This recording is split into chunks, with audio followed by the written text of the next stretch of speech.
Certainly, officer. How could I not be? I may not enjoy his other works, but how can one not be blown away by a story of two so deeply in love that they will risk everything just to be together?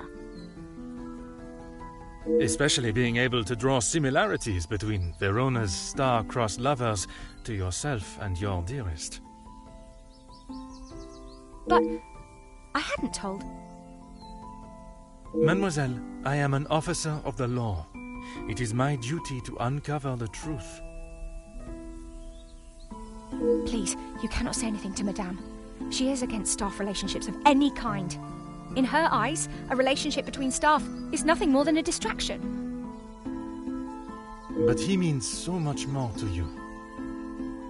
Oh, officer, I have found my soulmate. At first, it was nothing more than pleasantries around the grounds, but that quickly changed.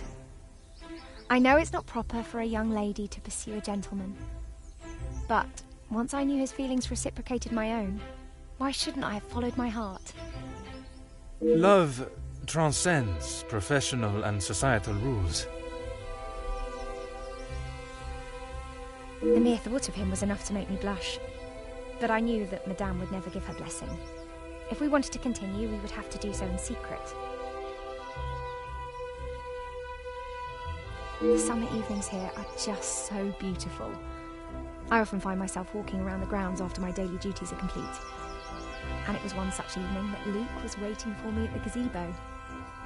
He looked ever so handsome. And the poem he had prepared. He had barely started reading and I was already a blubbering mess. Standing there beneath the warm glow of the falling sun, he asked for my hand, and I gave him my heart with no hesitation. Oh, I'm sorry, officer. I've been chattering on for so long. You have much more pressing matters than to listen to me rambling aimlessly.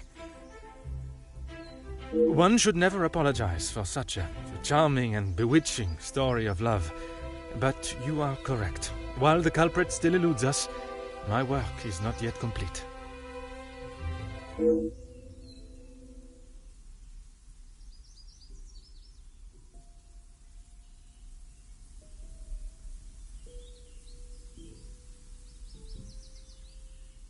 You have found the culprit and the bracelet. Everything will be revealed in good time. Would you be so kind as to gather everyone in the lounge? Of course.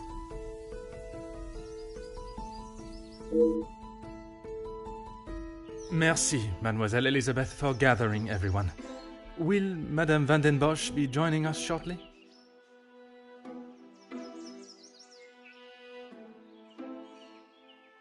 She stormed past me not long ago, and I have not seen her return.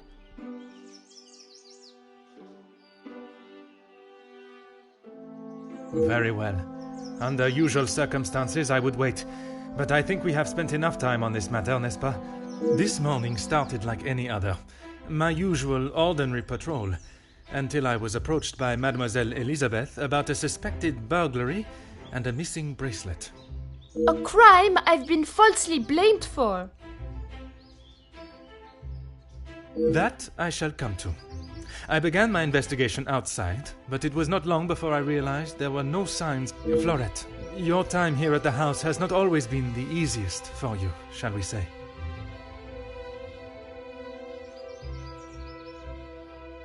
I do what Madame tells me.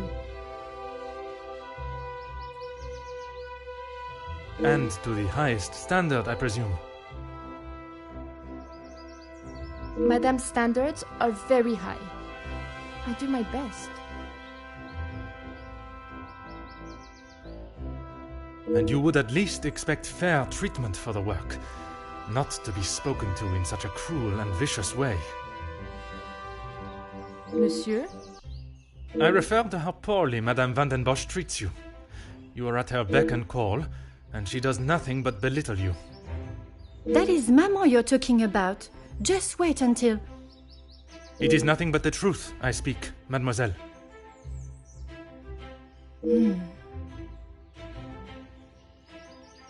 All the while, mademoiselle stands by and does not even notice such cruelty.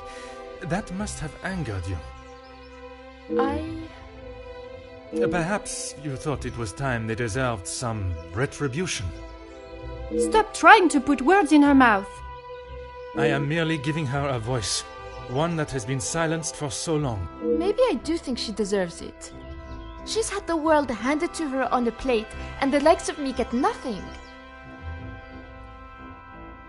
Doesn't make me the thief, though. A motive begins to rear its head. You're just trying to get me to admit to something. Allow me to finish. I am sure you will want to hear what follows.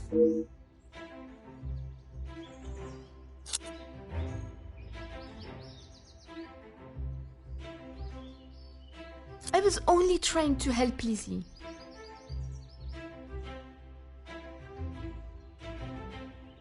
You must have known how Madame would have reacted to your late return, especially with her prior treatment of you. She's angry at whatever I do. But nonetheless, you were willing to help a colleague, a friend, knowing what the repercussions could be. And that show of loyalty to your friend has been the thing that proved your innocence. Monsieur? Because of such willingness to help, you were delayed in town, meaning you had no viable way of taking the bracelet from Mademoiselle Angeline's room. There was simply no opportunity. I told you! Maybe now Madame will believe me. It is evidence not even she can ignore. Which then leads us to Mademoiselle Elisabeth. Mademoiselle Elisabeth, you have been with the Van den Bosch family for quite some time now, correct? That is correct. You have grown close with both ladies of the house and your fellow members of the house staff. Of course. And I certainly hope they feel the same.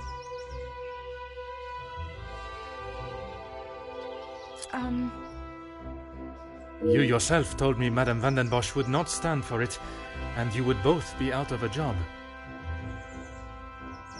Elizabeth? What is he talking about?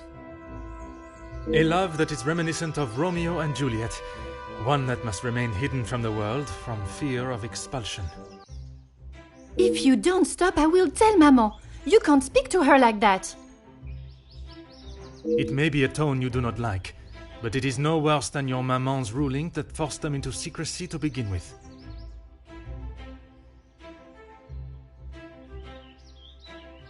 I'm sorry. This isn't how I wanted you to find out. We couldn't risk Madame finding out. I don't know what we would do without this house.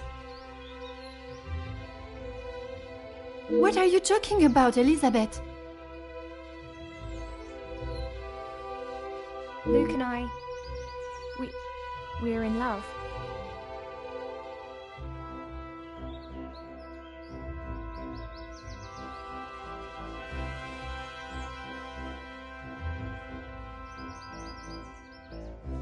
Luke?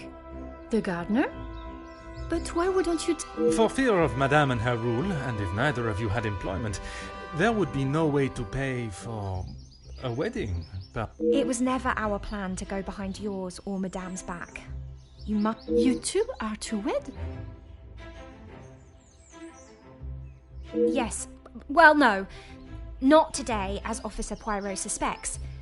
Please. it is not always what one thinks or how something may appear, rather where the evidence points. You can't believe...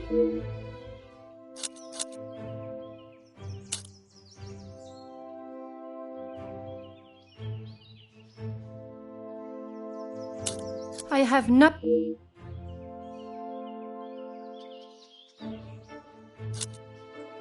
How dare you speak to me?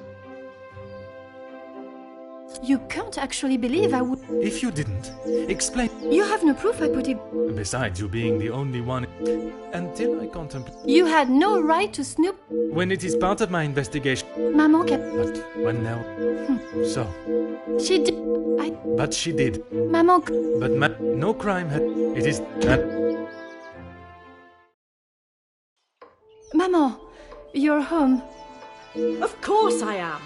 And I've brought someone that will bring some order to this chaos.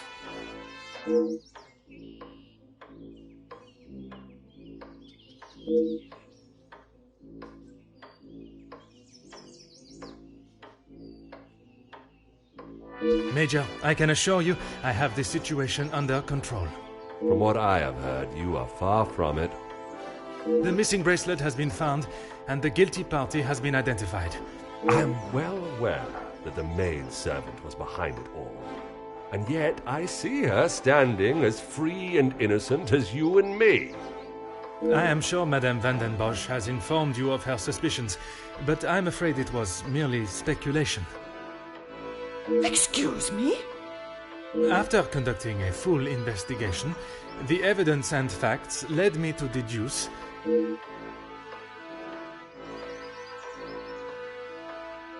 I certainly hope you are not accusing my daughter of... I'm sorry, Maman, he's right. Florette is innocent. I just wanted to show you. Shh, girl. I will not have you guilted into taking the blame for that sticky-fingered girl.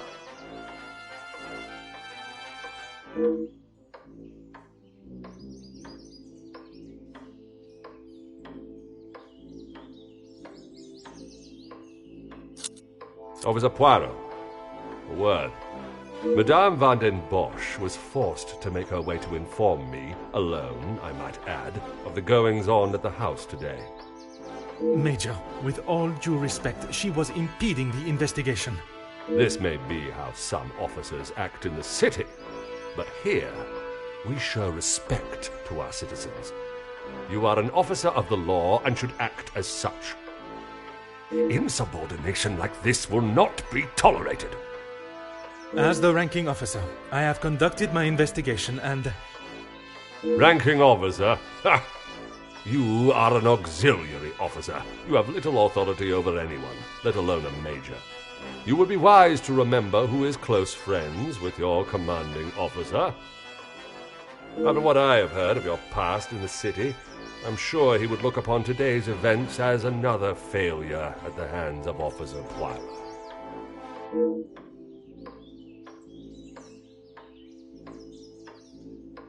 Oui, Major.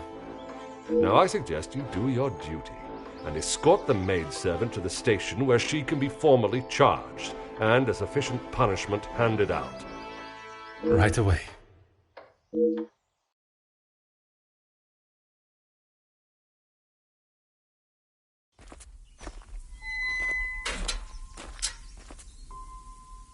I'm sorry, mademoiselle. This is not the outcome I expected. Maman was right. We'll always pay the price for the upper class's actions. We will do everything we can to clear your name. What can you do now? Madame said I'm guilty of a crime and I'll be punished. That's that. A crime that was never committed. Once the truth is explained, this wrong shall be set right. Angeline did not intend for you to be arrested.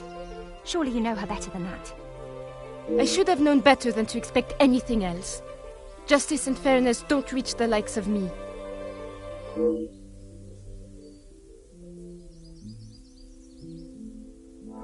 What you saw today was not justice. In the eyes of the law, you are innocent and have been harshly treated and wrongly accused. No one will be going to jail. But that doesn't help my employment, does it?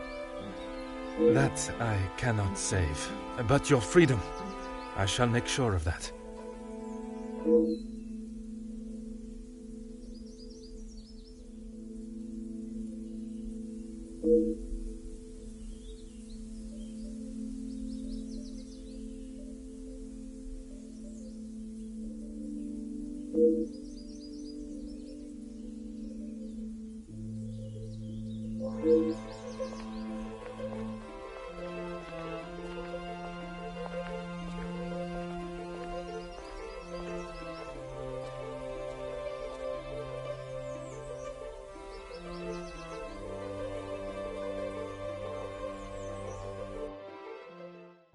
Detective Poirot, I trust this finds you well.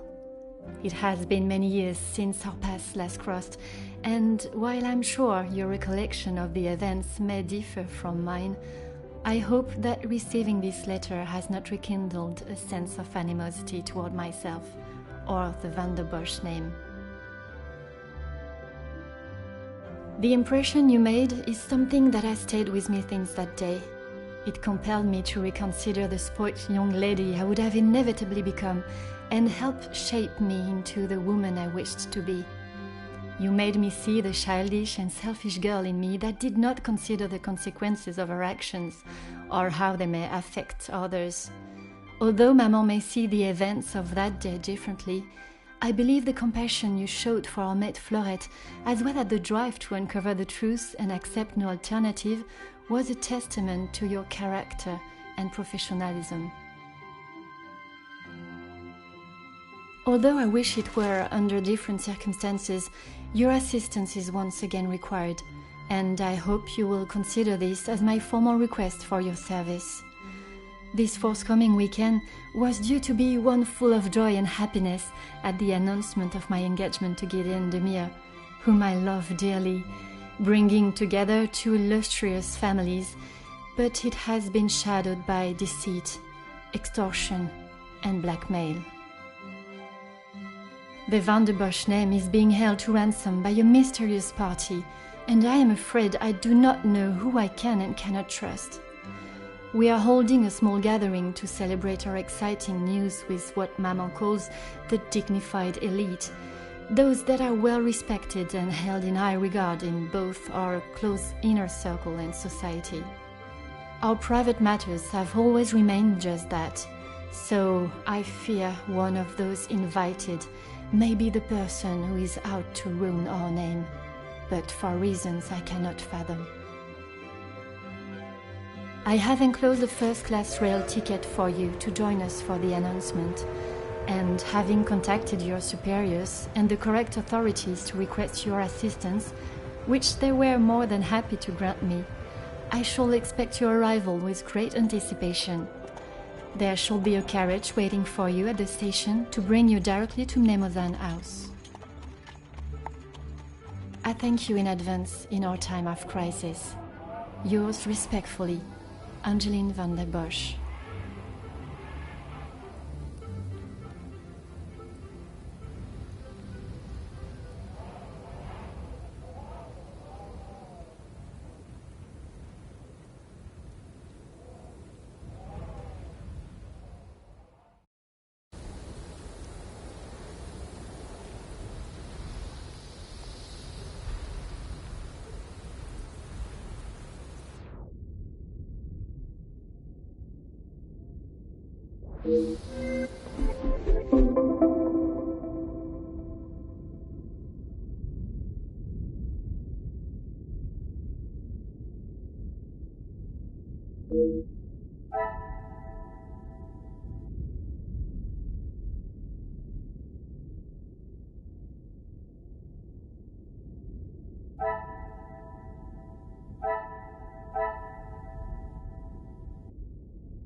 Bonjour, my name is Hercule Poirot. I am here at the invitation of Mademoiselle Angeline. Ah, Detective Poirot. We have been expecting you. Please come in from this frightful cold.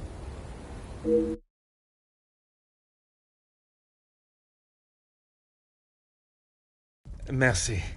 I don't think I would have lasted much longer out here before turning into an icicle. Welcome. I am Archibald Sterling, the head butler. Please accept my apologies. I have a rather pressing matter, but I will see that you are attended to immediately. Do not trouble yourself on my behalf. I am sure I am more than capable of finding my room. I shall straighten myself up and be ready to join the party. There is no rush, Detective. Dinner will not be served for some time. So please, make yourself comfortable. Once you have settled in, I am sure that Miss Angeline will be happy to see you. She has been eager for your arrival. She's not been herself recently. You will be staying on the first floor. I believe your room is one of the two on the west side of the house. Merci. I am sure we shall speak again soon.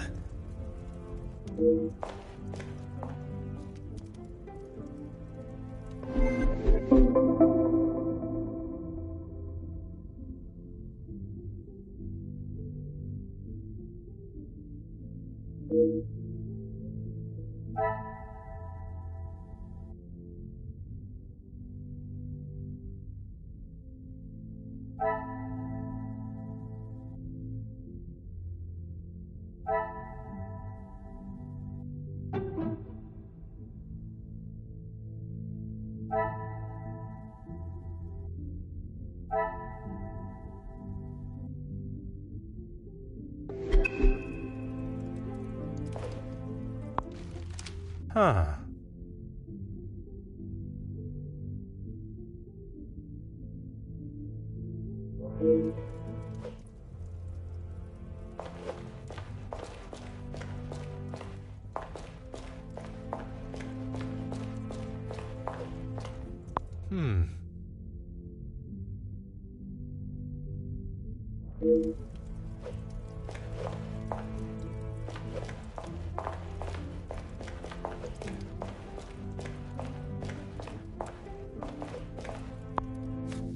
Oh.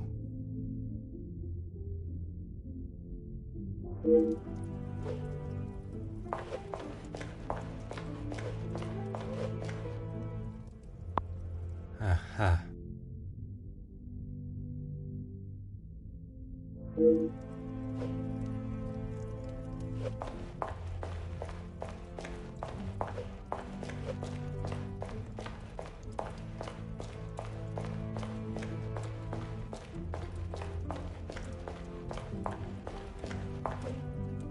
Bonjour.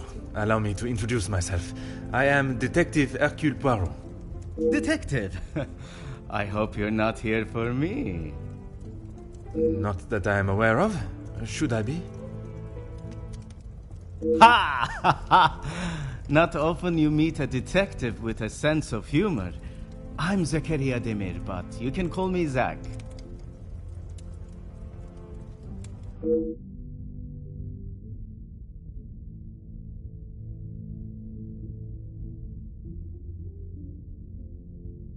You'll be lucky. I've been waiting for a refill for ages. I came out here to find someone myself. Ah, I see. The preparations for this evening's dinner must have taken precedence. I've seen that butler running around like a madman, but there is still no party to speak of. It's pretty clear they need to hire a few more hands.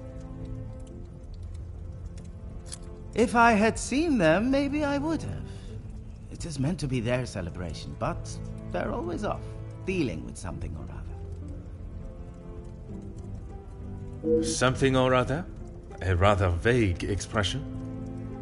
Let's just say they like to keep their cards close to their chest. For such a well-known family, I'm surprised they can keep anything hidden. Would you care to elaborate on what Mademoiselle may be hiding? I'd rather not. You're the detective, isn't that your job? Très bien, Monsieur Demir.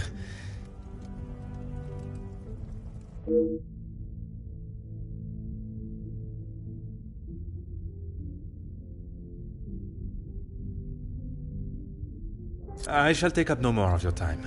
À bientôt.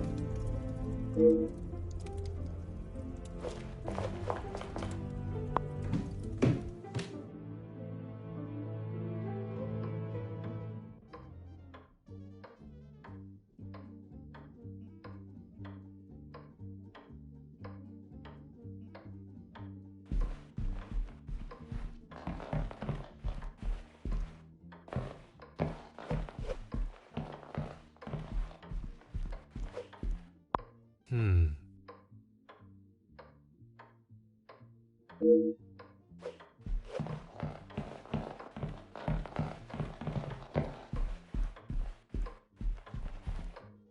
Oh.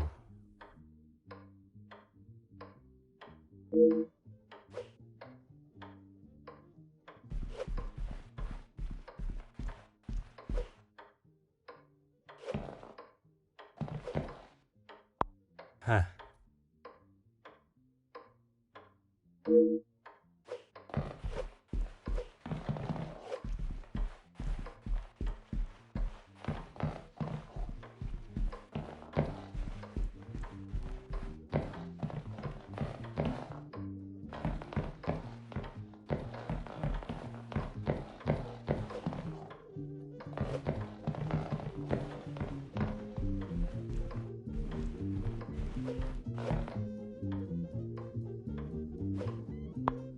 Hmm.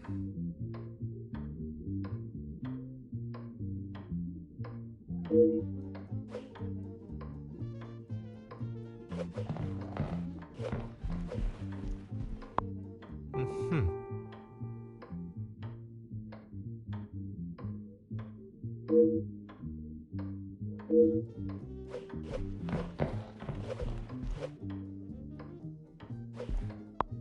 Ah.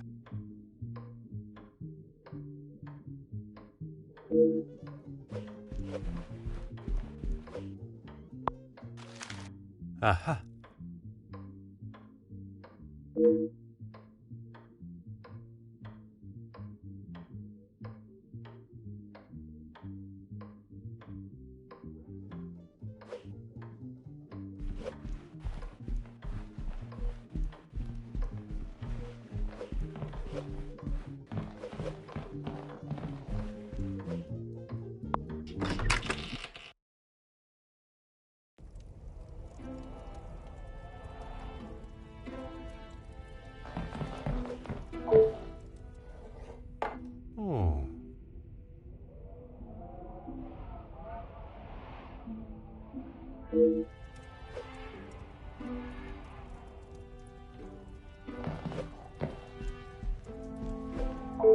Ah.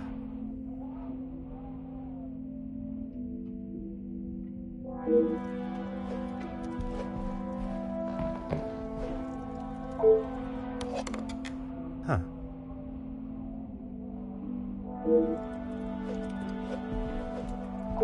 Oh.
Aha.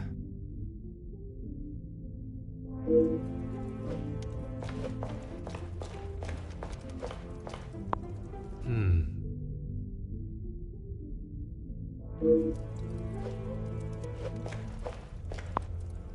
Hmm.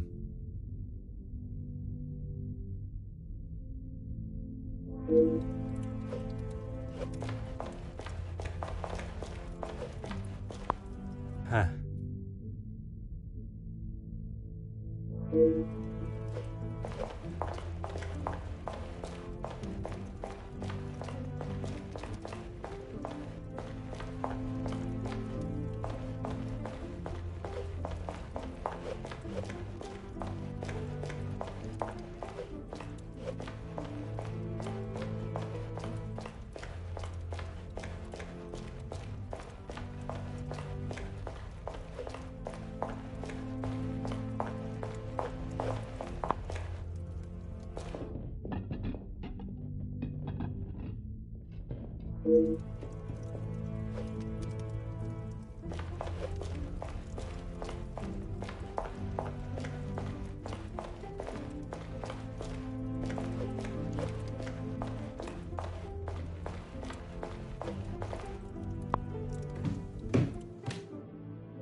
I cannot see the logic in this. Perhaps a second look at the evidence in front of me.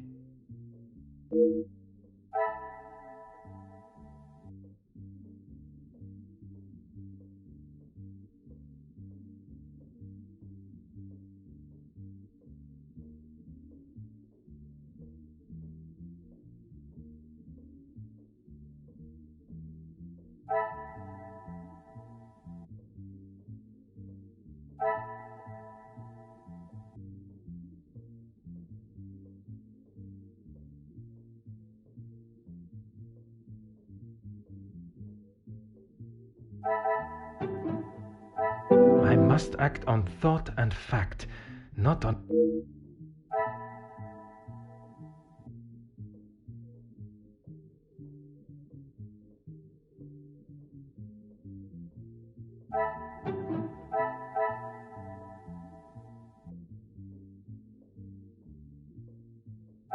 This will not get me any close.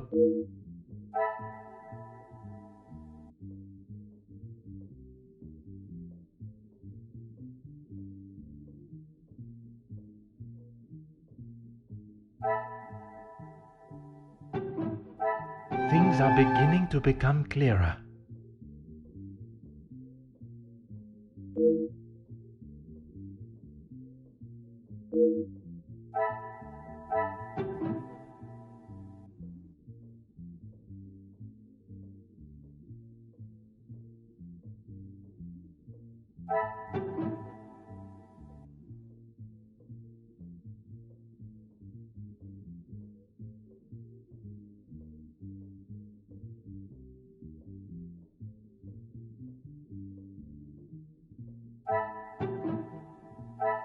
I must take a different approach if I am to uncover the truth.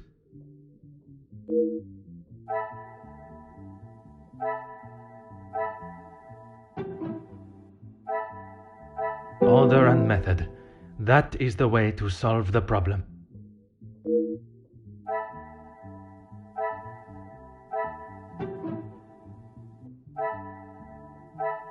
Come, my little grey cells.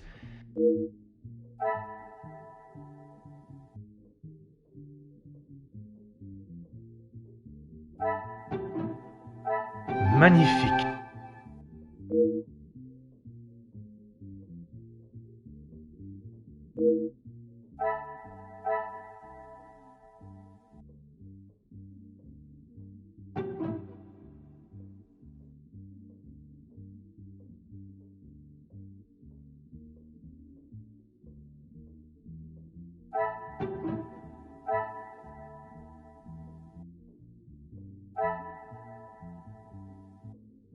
Is there something...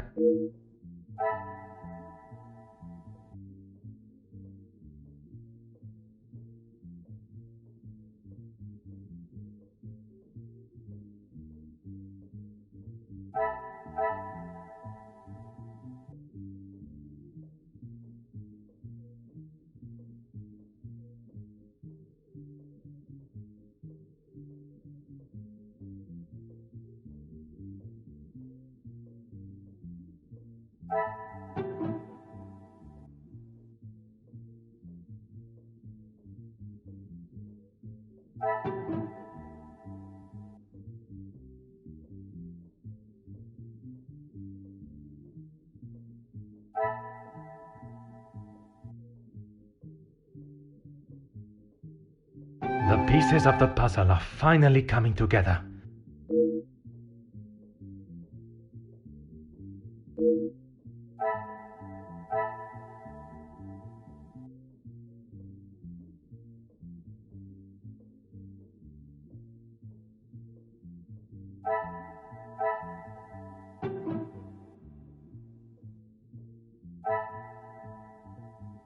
I must take a different approach if I am...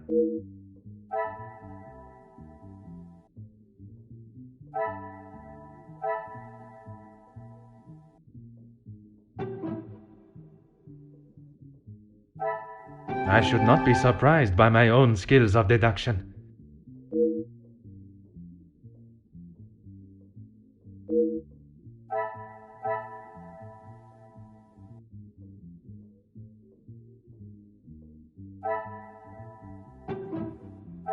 Order and method. That is the way to...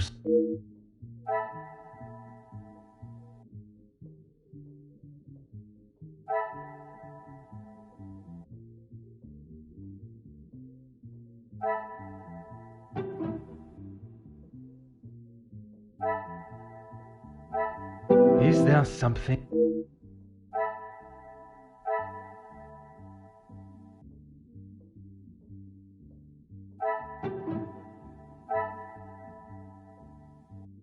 I cannot see the logic in this. Perhaps a second look at the evidence in front of me.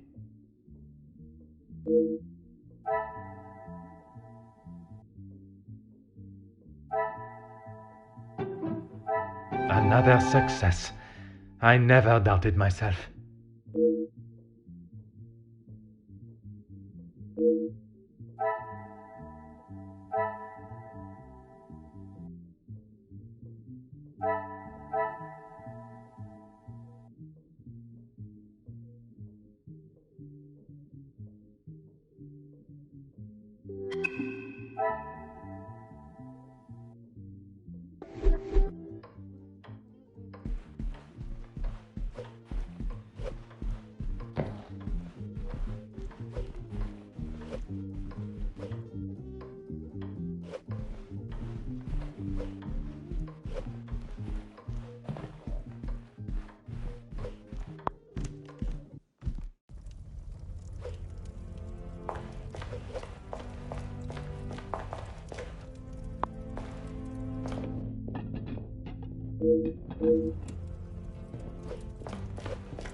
Aha.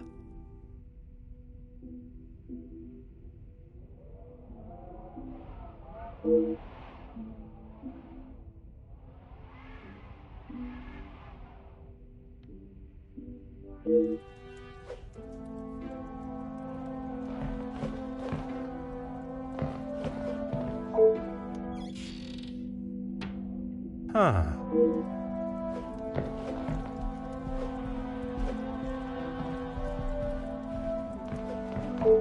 Oh.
Ah.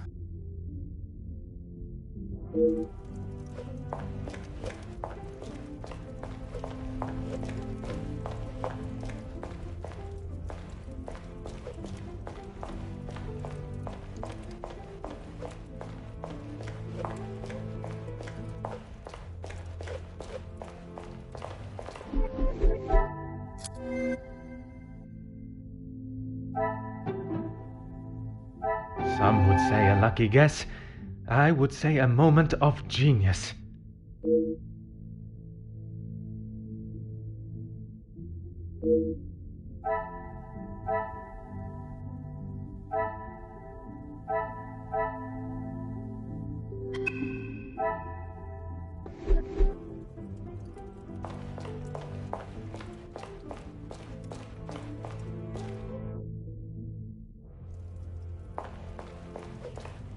Mademoiselle Angeline, it is a pleasure to see you again.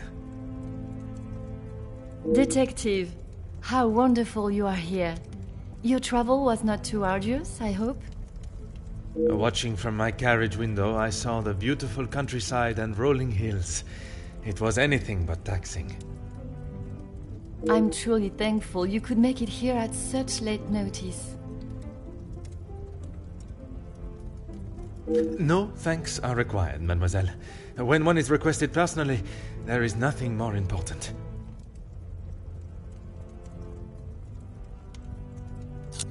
Yes, Maman has quite a collection, although they are not all to my taste.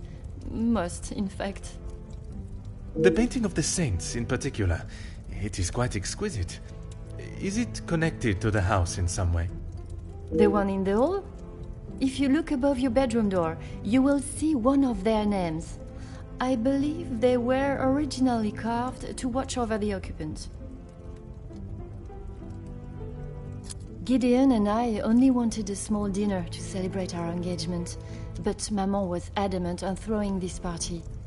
It may have been her idea, but it's the staff that have made it happen.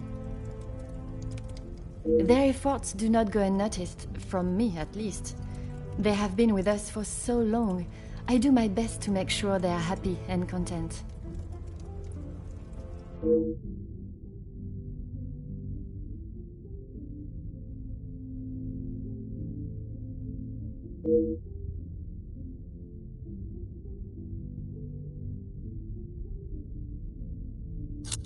Oh, detective, I'm afraid I just don't know. She was quite adamant at the police station that she would not be returning to the house, but I assumed she would at least collect her belongings. Maman demanded that Elizabeth pack up everything she had and dispose of it.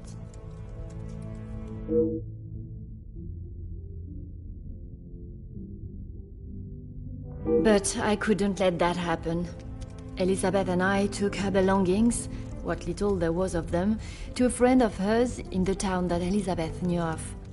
But not even she had heard from her. I wanted to contact her, but I had no address or telephone number.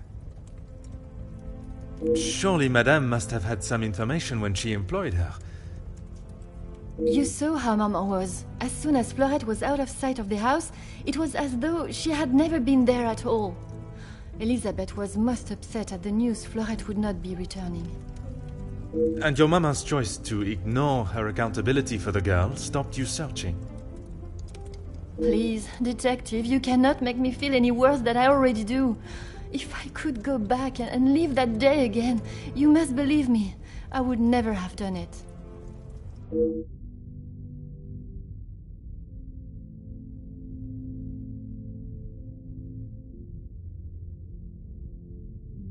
Only Maman, Elizabeth, my beloved Gideon, and you, of course. And what is your fiancé's opinion of the letters? He thinks me foolish for paying the first one if there is no secret to reveal. But you believe there may be a secret lurking, one that Maman is herself keeping hidden. she tells me nothing. Even though I'm a grown woman on the verge of marriage, she still treats me like the child I once was. Perhaps it is out of love that she protects you. It is in every mother's nature to protect their young from hurt.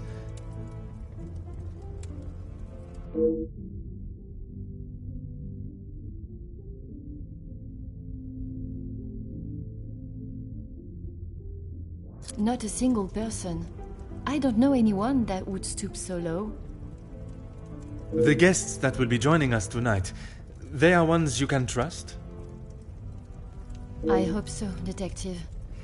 Before the letters arrived, I would not have thought twice about it. They are all close friends of yours, I assume. Friends and colleagues. Gideon has spoken positively about them. It would be a rather underhanded tactic to do such a thing to someone you are doing business with.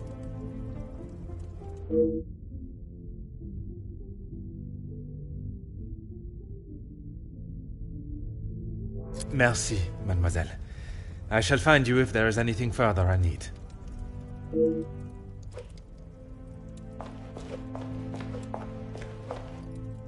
Detective, it looks as though I might be out here all weekend. What can I do for you?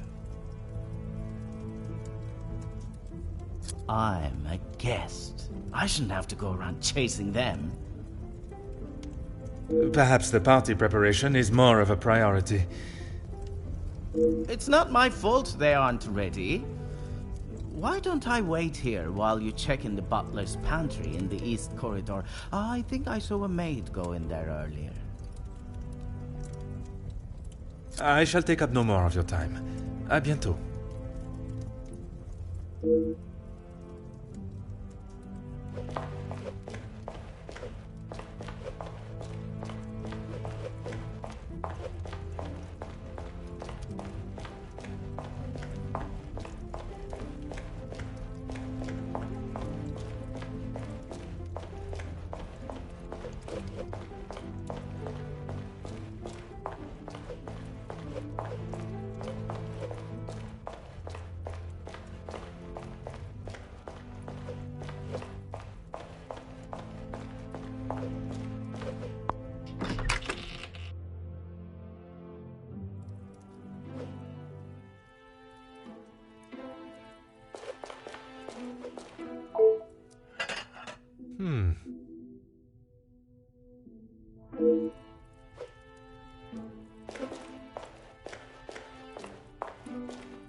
Ah, Mademoiselle Elizabeth.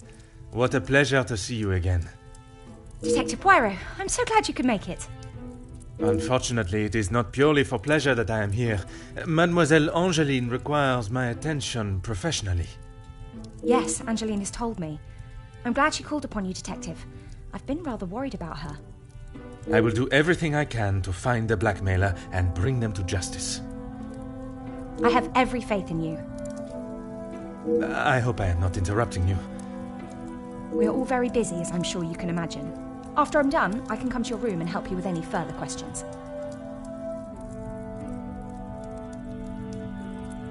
No one escorted you? I am so sorry. Everyone is just so frantic at the moment. Madame has requested all staff prepare for this evening. And you have been tasked with jobs in the pantry. Surely your talents could be used elsewhere. I do as Madame asks. Well, as Archie asks. Monsieur Sterling. Yes, I met him when I arrived. A charming gentleman. He did give me some rather vague instructions to find my room, though. I can only apologise on his behalf. He would be mortified. I'm afraid I cannot be of much more help, but I believe you are located next to Mr. De Silva. By all means, the house is yours to explore.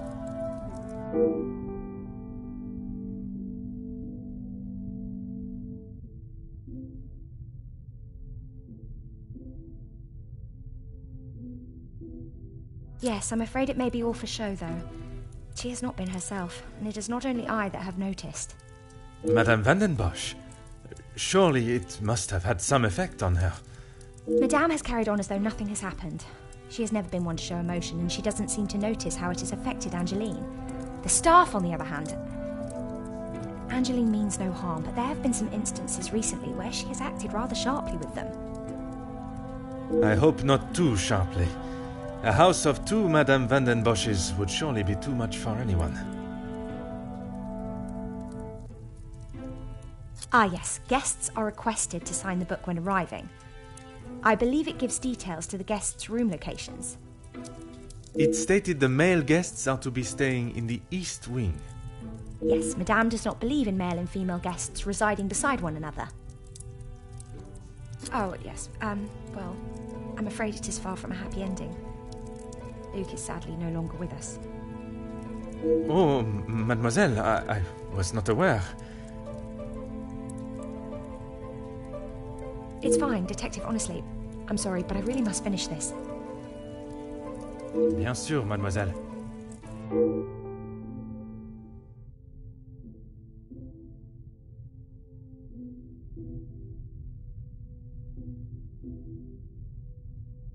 Merci, mademoiselle.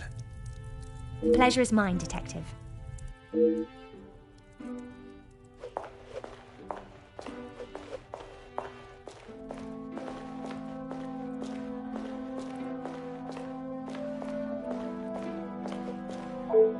Before you leave, Detective, I have something for you beside the furnace here from Angeline. She wanted me to give it to you on your arrival. Merci, mademoiselle.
What a revelation!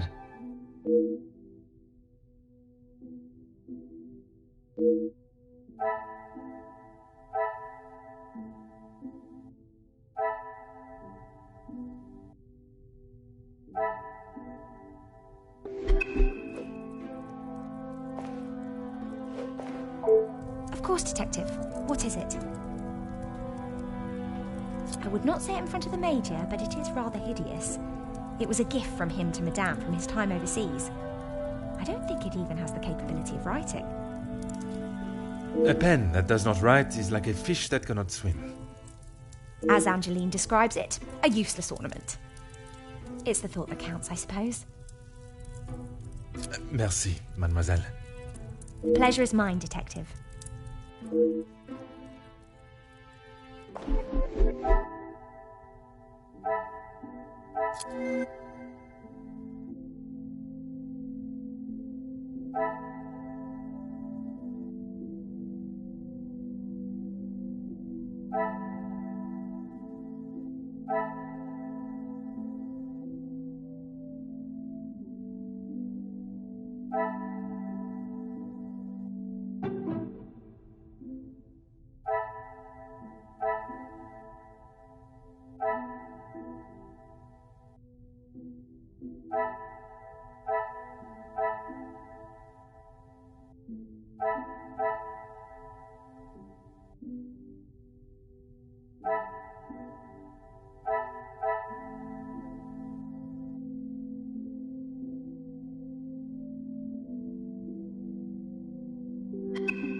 Things are beginning to become clearer.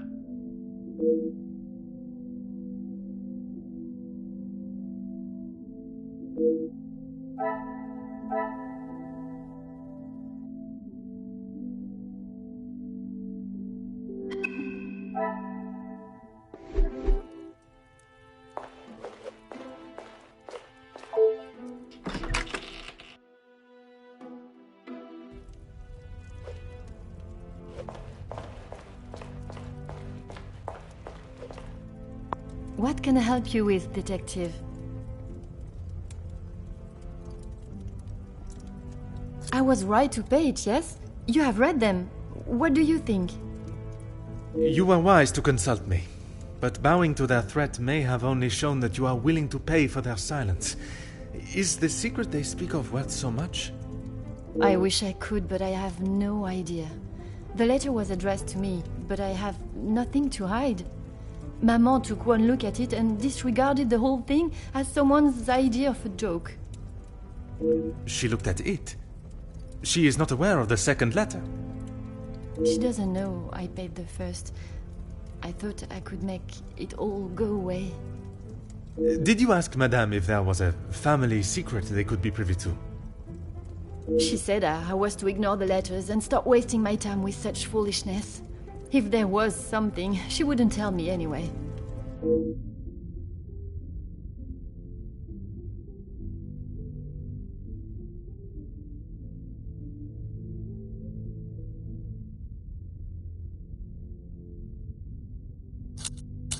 I couldn't ask Maman for the money. She was angry that I had even considered paying it. Gideon offered to help. Pardon, did he not think you foolish for paying?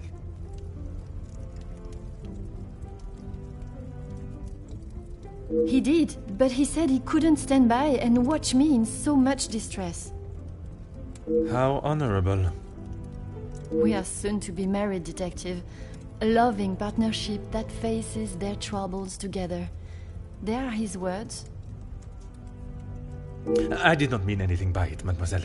You have found yourself a husband that will stand by your side and do what must be done to protect you. I am most pleased for you. As you would expect, she has been in quite a state. It was such a terrible accident.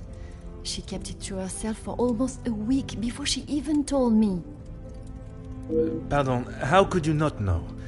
Surely his absence from the house was noticed. Maman fired him after he returned to the house. She said he could not be trusted. But Mademoiselle Elizabeth's position was kept? I begged Maman for them both, but she said if he was willing to go behind her back, what else could he do?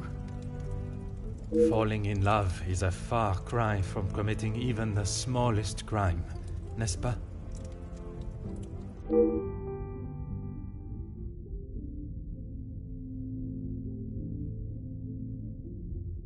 She has been a kind shoulder to lean on through all this mess, but it is her I worry about. She has been through so much. I was not aware of what had happened, and by mentioning, I fear I may have only made it worse by dredging up the past. Do not punish yourself, Detective. You are not to know. I don't think your honest mistake will make much difference to how she has been feeling recently.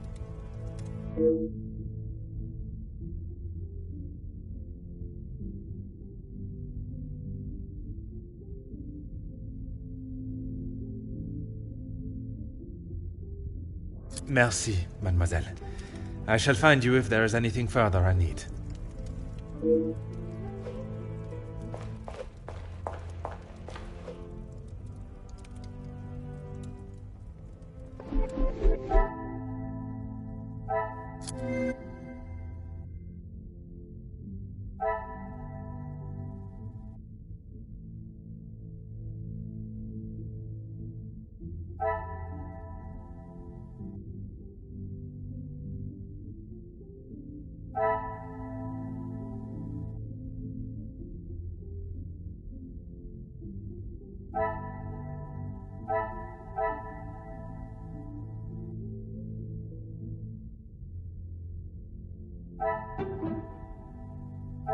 Another success. I never doubted myself.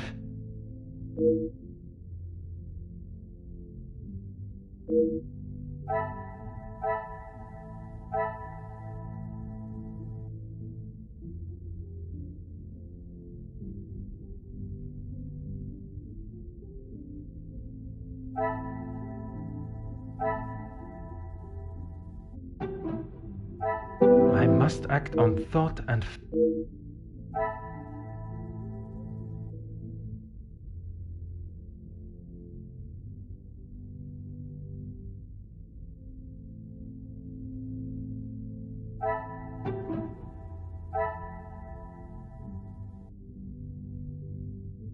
This will not get me any close.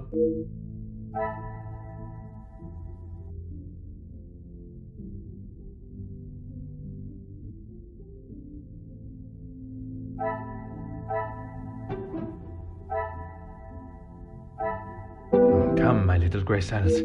We...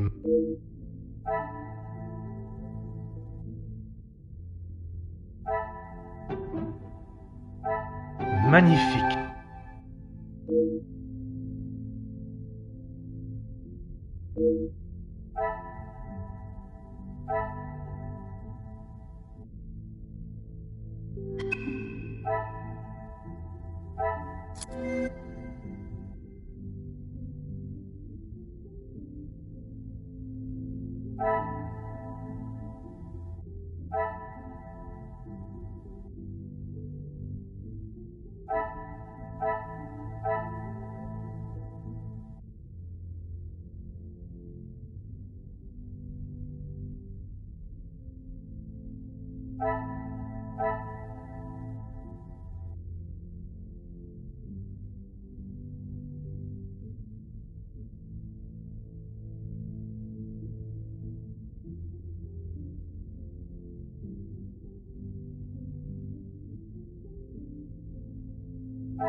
I cannot see the logic in this.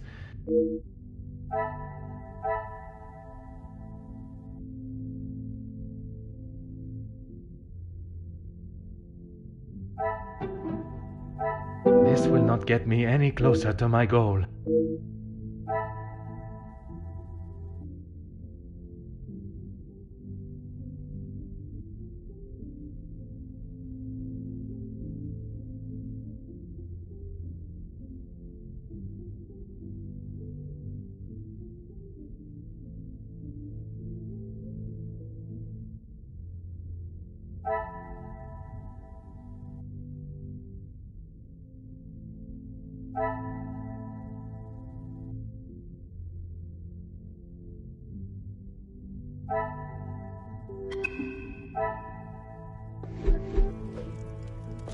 Detective, it looks as though I might be out here all weekend. What can I do for you? Is that what he said? I can barely understand most of what he says with that accent.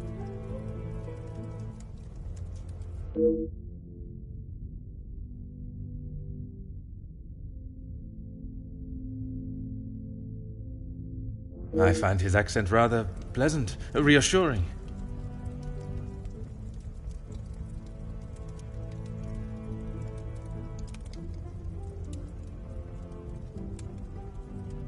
I guess. Not too helpful when it comes to finding your room, though. You'll probably be the lucky one that has that hideous plant outside the door. I shall take up no more of your time. À bientôt.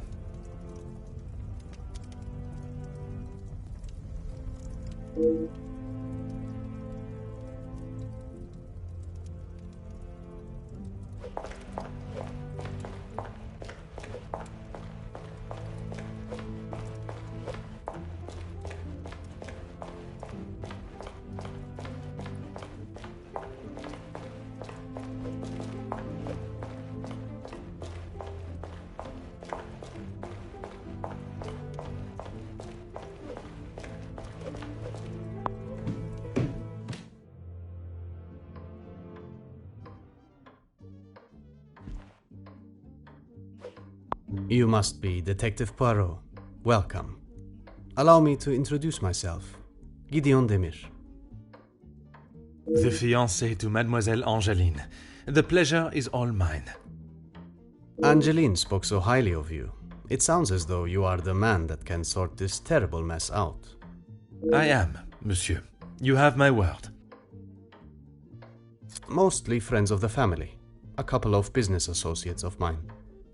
Quite a mix from all walks of life.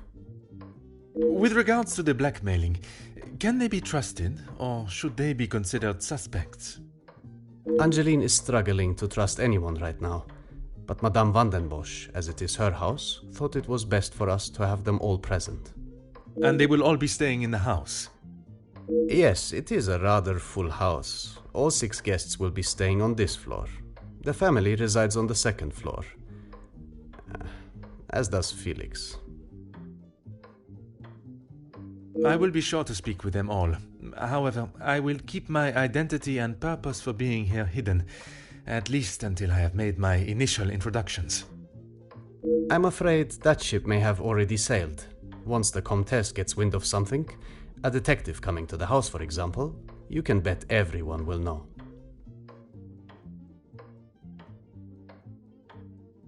She tries her best to keep everyone else happy, but I can see it is taking its toll.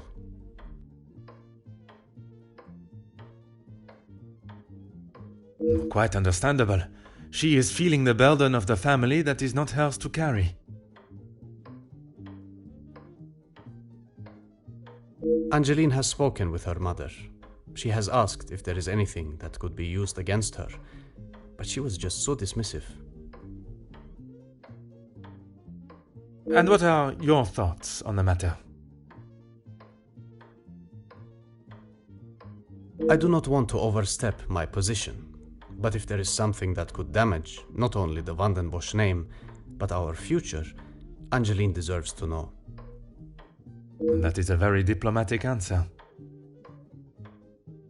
You have met Madame. You know it is best to not get on her wrong side.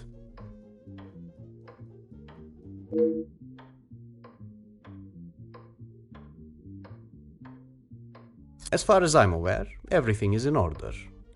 From what I understand, the late Viscount had made some questionable investments, but that is all in the past. And regarding the payment of the blackmail? Angeline does not have to worry about money anymore. I was born into some wealth, and I have earned my own fortune.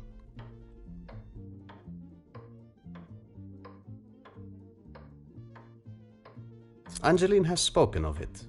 You made quite the impression on her, detective. I feel responsible for what came from that day. Florette's dismissal and Luc's. It is not your fault. Madame Vandenbosch does not like it when her rules or authority are undermined. I try to explain to Angeline the same, but her guilt has not left her.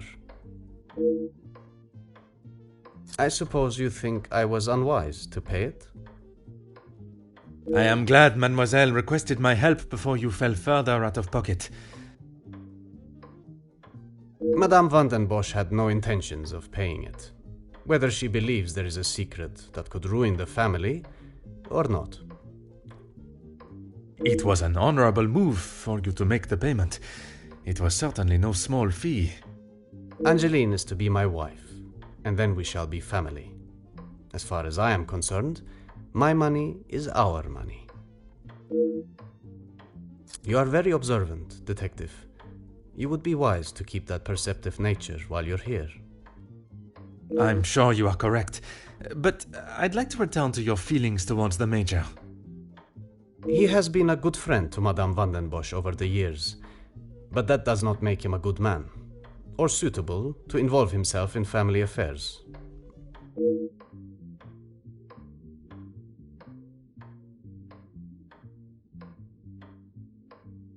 Merci, monsieur. I shall leave you to prepare for tonight's celebrations.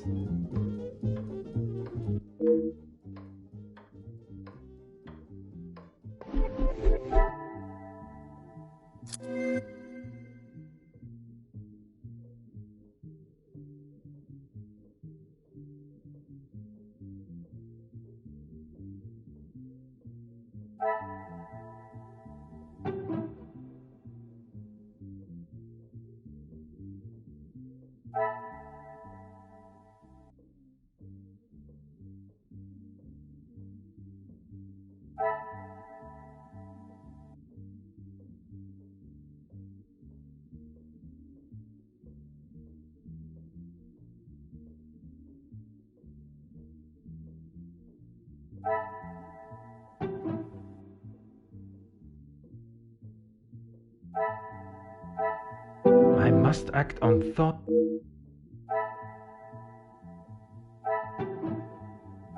I should not be surprised by my own skills of deduction.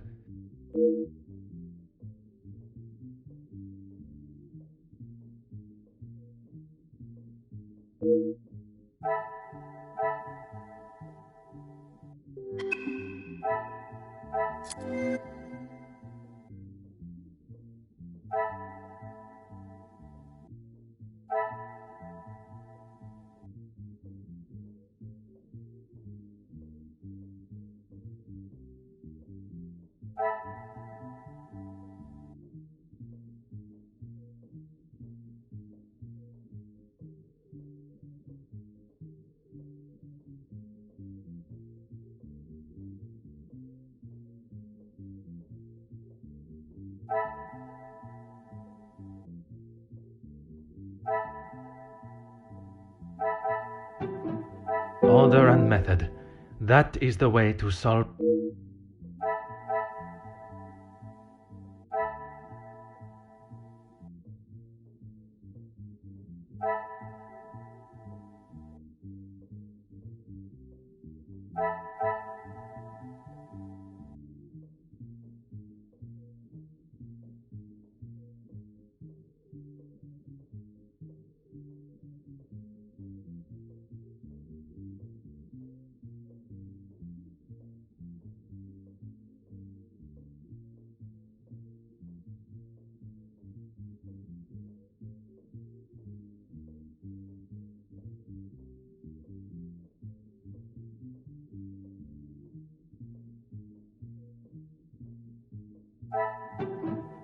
I must take a different approach if I am to...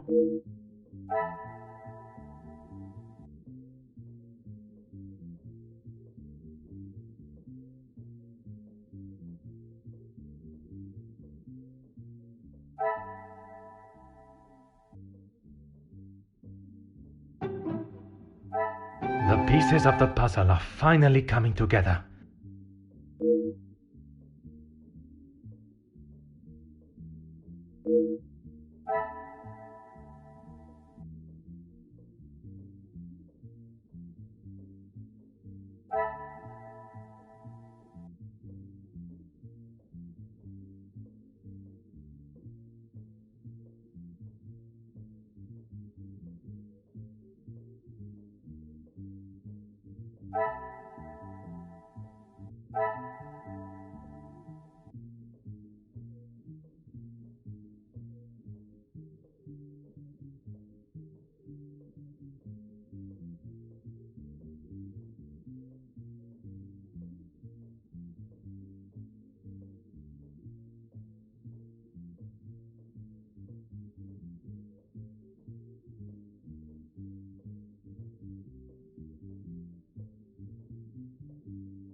Come, my little grey cells.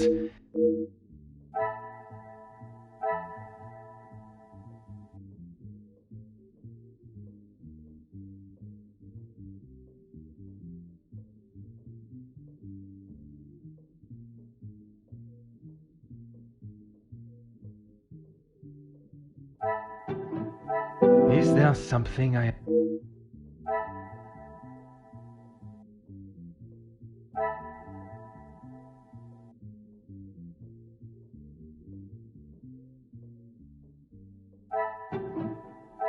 Some would say a lucky guess. I would say a moment of genius.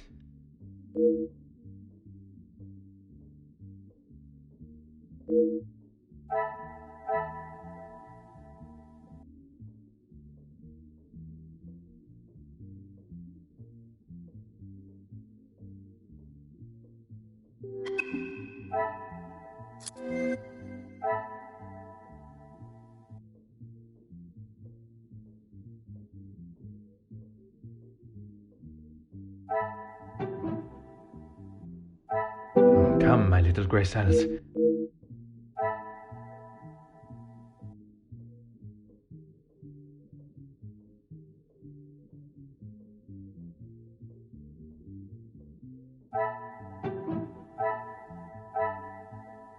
I cannot see the logic in this.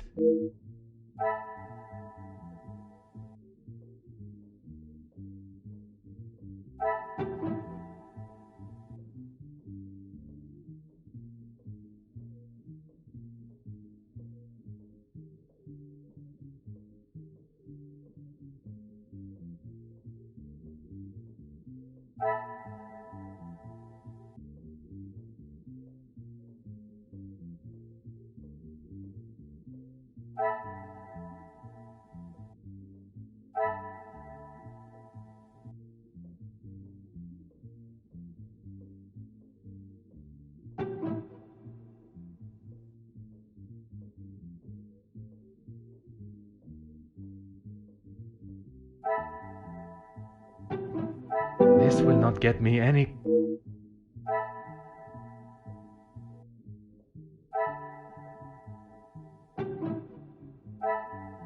What a revelation!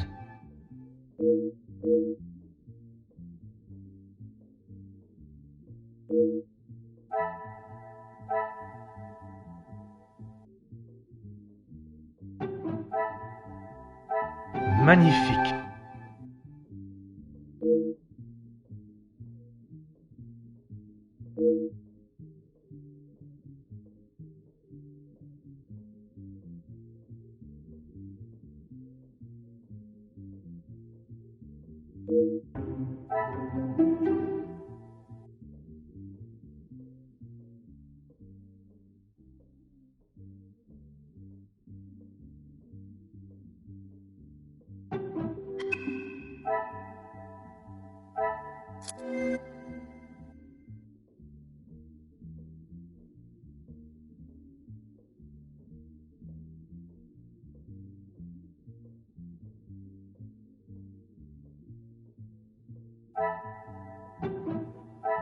Is there something...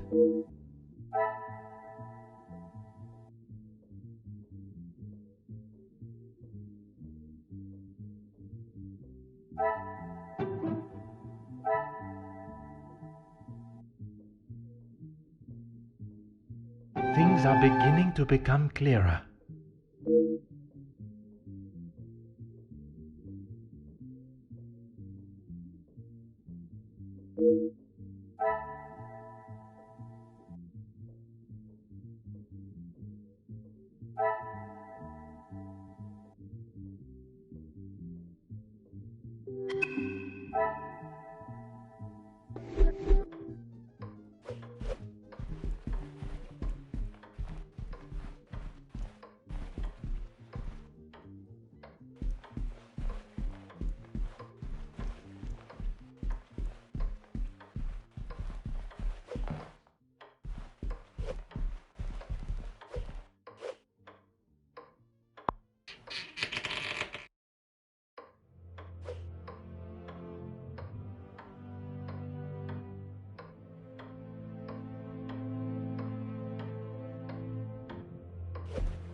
Ah.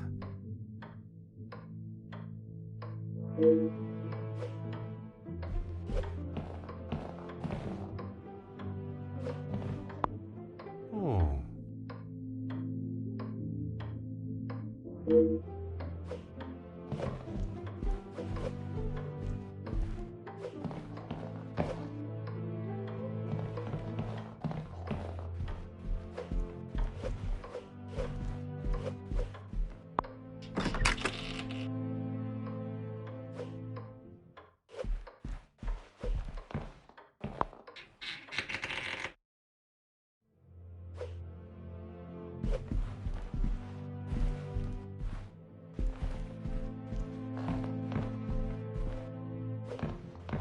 Huh.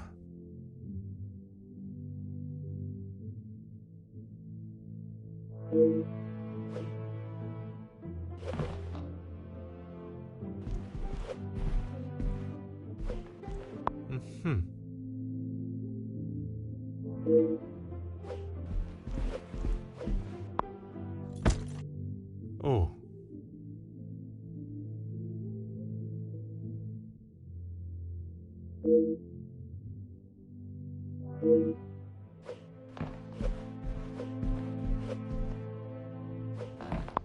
Aha.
Huh.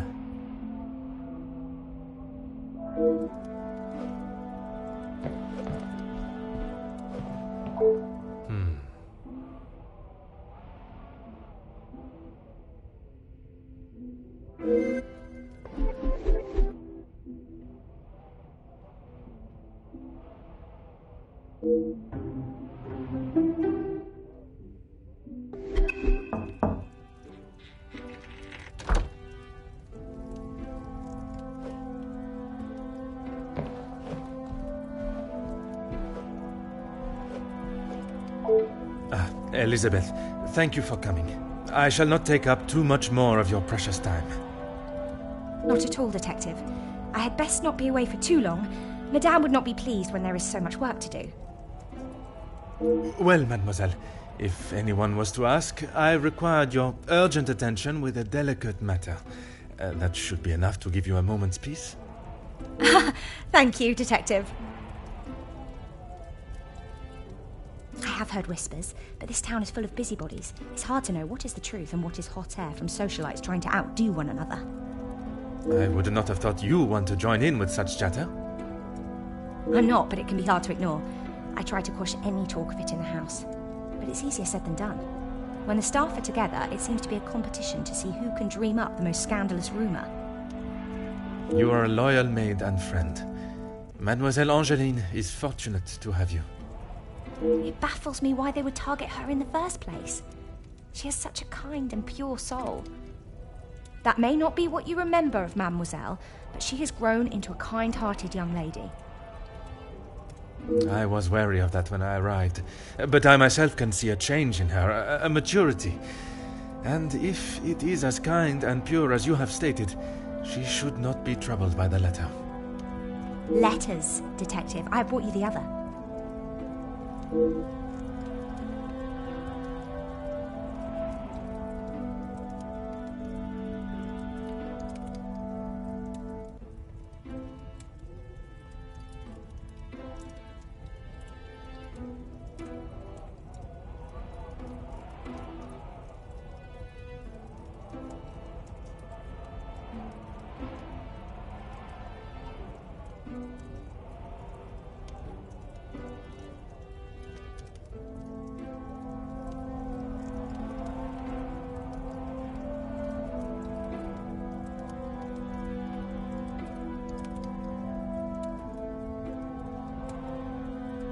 I have tried to tell her not to think any more on them, but she fears that even a fabricated story could ruin the family name. She even frets at what it may do to her engagement. I have met Monsieur Demire, and I cannot see his love for Angeline diminishing at something so trivial. Merci for bringing this letter to me.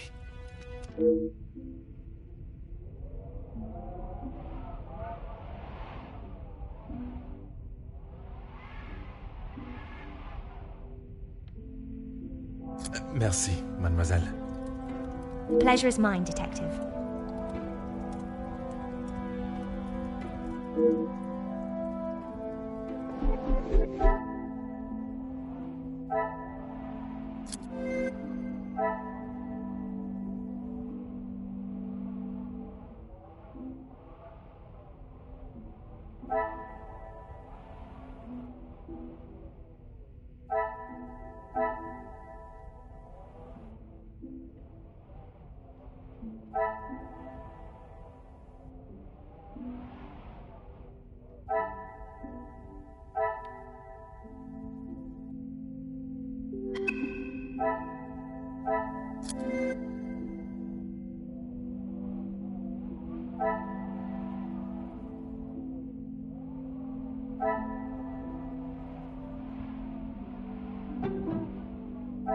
I must take a different approach if I am to...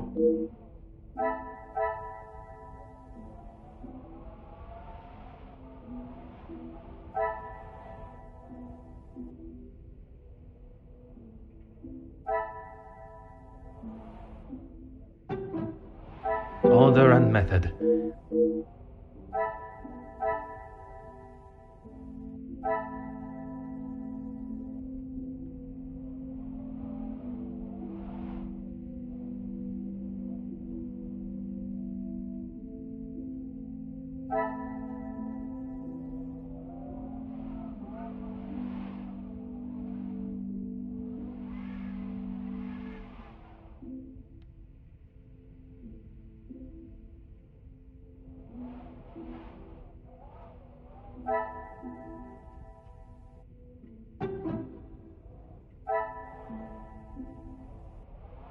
I must act on thought and fact, not on impulse.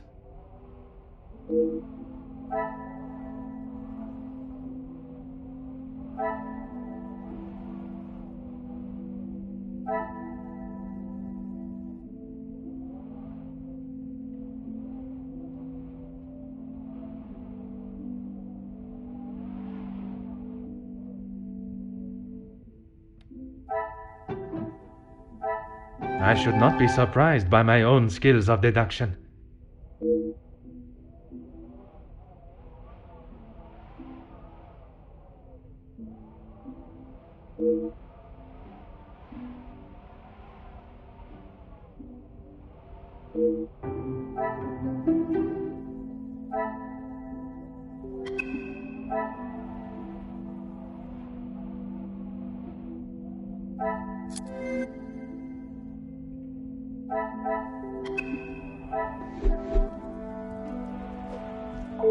Of course, Detective. What is it? She will no doubt be with Master Gideon. The party was just beginning when I came upstairs. That is my cue to make a grand entrance. Am I presentable enough for the creme of society? Quite handsome, Detective. Merci. If you catch me snoring, please poke me in the ribs. I will use Madame's sharpest poker.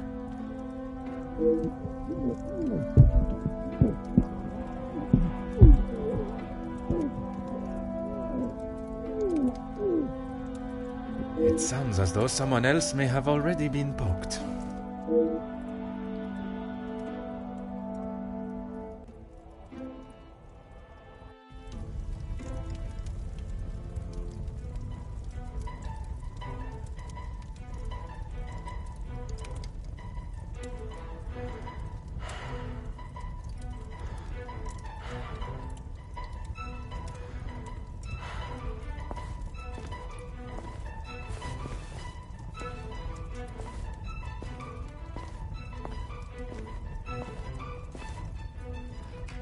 Ladies and gentlemen, please, if you would be so kind to return to the party. With all this excitement out here, I believe that is an end to the excitement, as you put it, Monsieur Demire.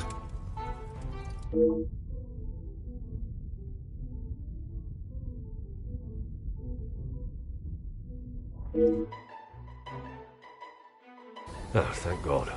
One last match. Bonjour, Monsieur Hagen. I wondered when you would be arriving. At least now you can do your job. Pardon, Monsieur. I have just been assaulted. I want him arrested. I'm afraid it is not as simple as that. I merely witnessed you standing up from the ground.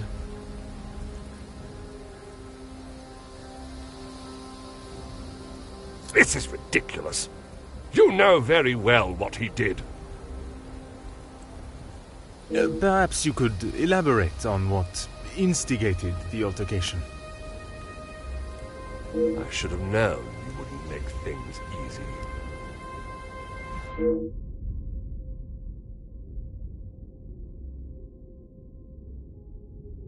I have met Monsieur Demire.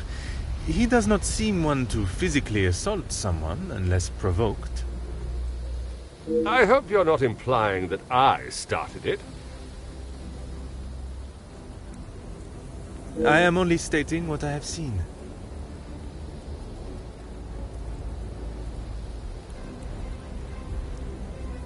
I was having a private conversation with Angeline when he interrupted and struck me. That is all there is to know.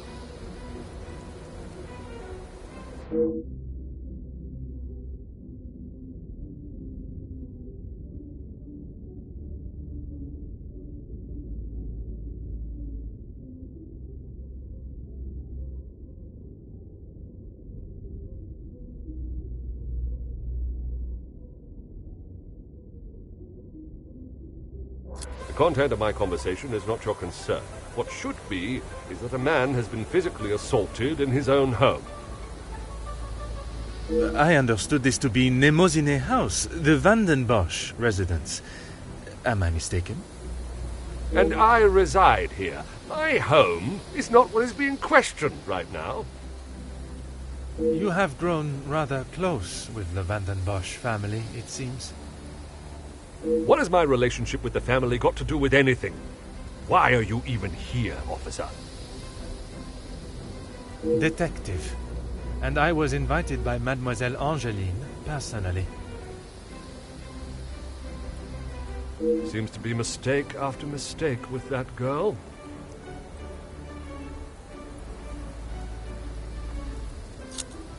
A thug like him doesn't need an excuse. Just seeing my face was probably reason enough to assault me in his mind. With a limited brain like he has, he would only have heard what he wanted to anyway.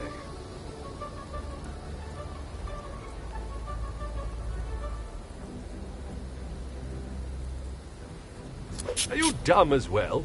Why would I be happy about being punched in such an underhanded way? My apologies, monsieur. Perhaps I had not worded my question appropriately. Do you feel that Monsieur Demire had reason enough in his eyes to act as he did? To act as he did? He assaulted me! What planet are you living on? Useless, once again. I don't know why I should be surprised. Feel free to return to the party. Leave me to my...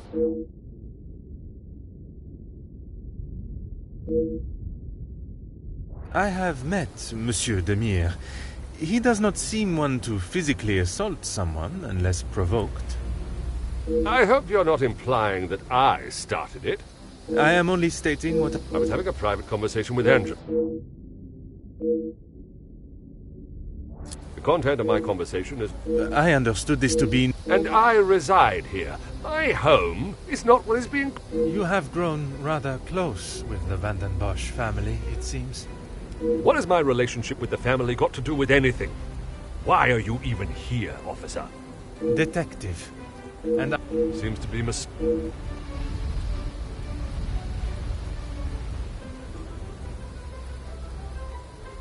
Of course I do. What a stupid question. He is scum. Him and his whole family. If I had my way, he wouldn't have even stepped foot in this house. Are you dumb as well? Why would I be happy about being punched in such an underhanded way? Useless, once again. I have met... The content... And I... You have grown... What is my relation... Detective. Of course I do. Officer Poirot, are you going to do something about him or not? It is Detective Poirot. And if you refuse to answer my questions, I do not see how I can continue. I just don't know what she sees in him. Angeline could do so much better. I don't think she realizes what she is getting herself into. I can't imagine her living a happy life with that rogue. I see. Merci, monsieur, for your honest opinion, whether I agree or not. I shall leave you to your cigar and return to the party.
Monsieur Sterling, I trust the preparations are progressing since our last meeting. Please, Detective. Archibald is fine. Everything is in order now. Are you ready to join the party? You are head butler of this house. It is a position that warrants respect, and I shall continue to give it, Monsieur Sterling. And I must admit, it is the smell from the kitchen that has my attention more than the party itself. Rehanna is quite the cook, but it will still be some time. Maybe you'd like to enjoy a drink while you wait. Some of the guests are already in the salon to your left. And the remaining guests are in the library on the first floor. I will be sure to explore both. Merci.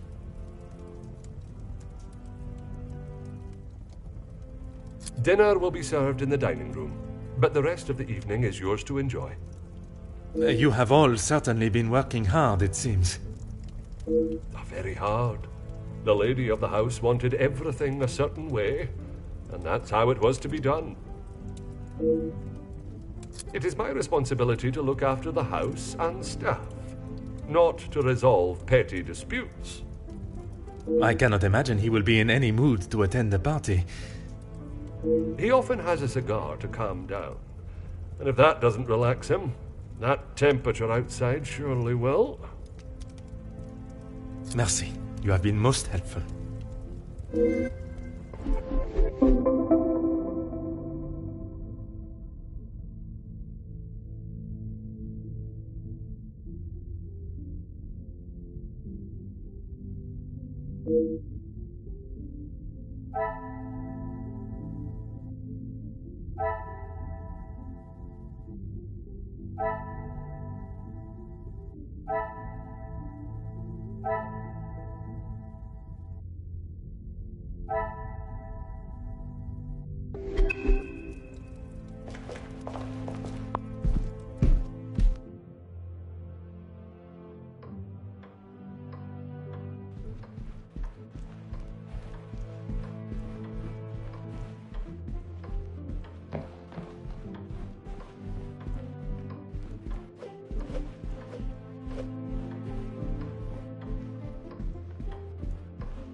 I told you, you're barking up the wrong tree. I'm not a reporter.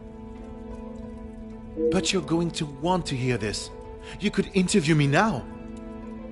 And why would I want to spend my evening doing that? The world needs to know. You want to sell papers, I want the truth to be known. Win-win. I came here to enjoy myself, not to hear a second-string version of... I was there. I saw the whole thing, including who was ruining the show. All right, I'll bite. Let's talk later.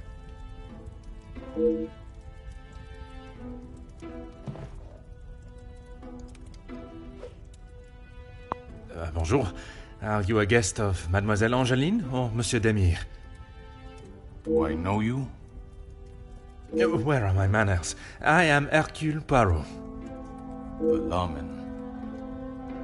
Oui, monsieur. Detective Poirot. And you are?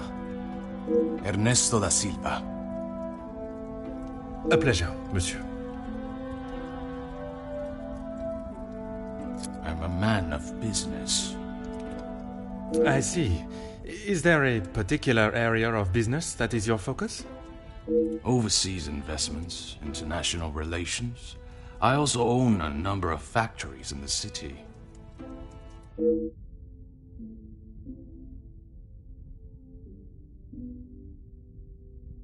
Très bien.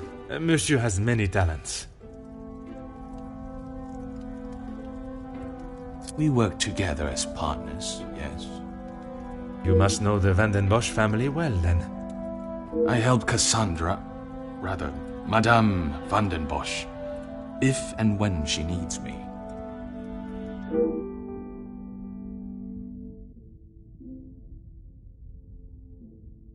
I did. But frankly, I have no time for childish school fights. You are not aware of the circumstances that started it, then? I heard something about a cigar. Only Felix would be petty enough to get riled up by something so menial. A cigar? Yes, Monsieur Demire had one of Felix's precious cigars. If you ask me, they won't be the real thing anyway.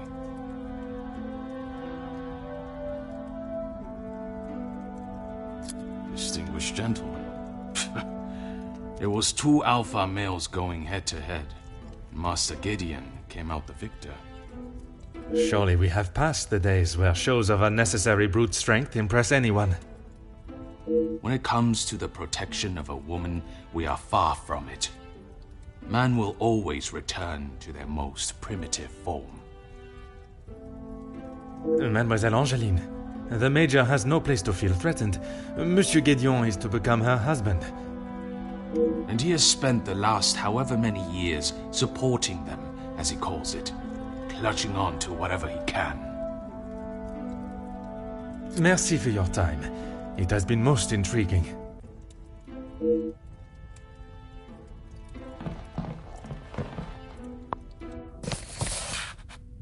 Huh.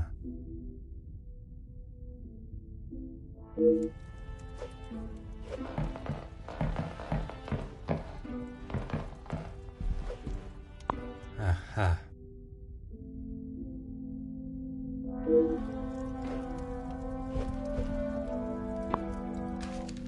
Oh.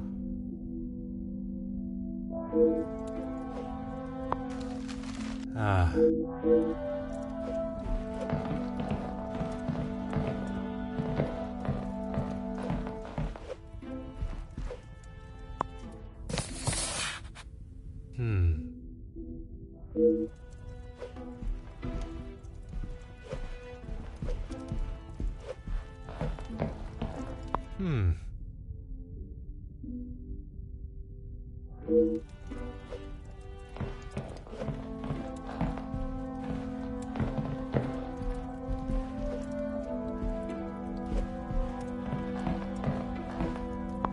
Ah.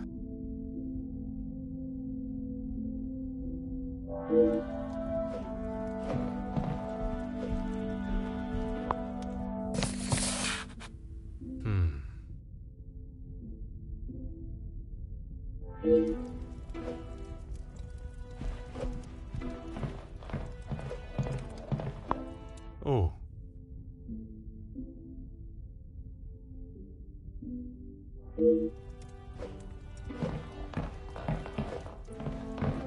Oh.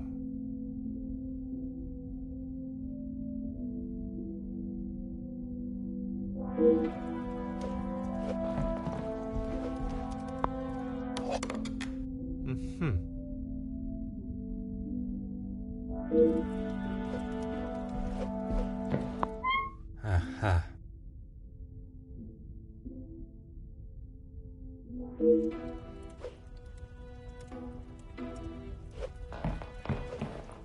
Huh.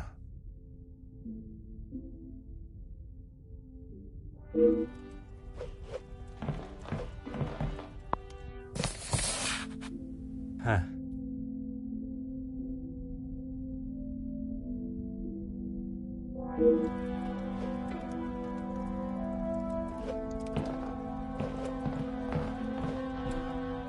Aha.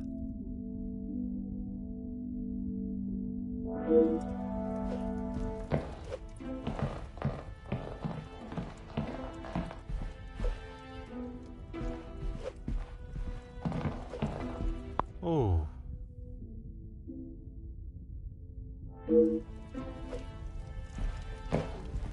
Allow me to introduce myself. Hercule Poirot. Hugo Beckers. A pleasure. I hope I am not disturbing you. I often find myself at a loose end at parties such as these. I've never been referred to as a loose end before, but it is always good to make a new acquaintance.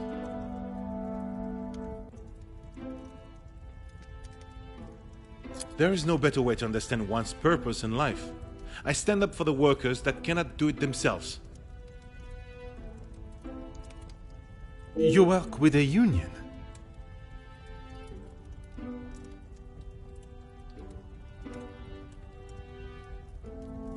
Union leader, well, that is my formal title. But I see myself as more than just that. So much more. I am the face of the people. A voice in the void when there is none. Very spirited. You have quite the way with words. In my line of work, it is essential. Some fight with their fists, but I believe words are the ultimate weapon. I have been working with Gideon for quite some time. We are doing great things together. Great things.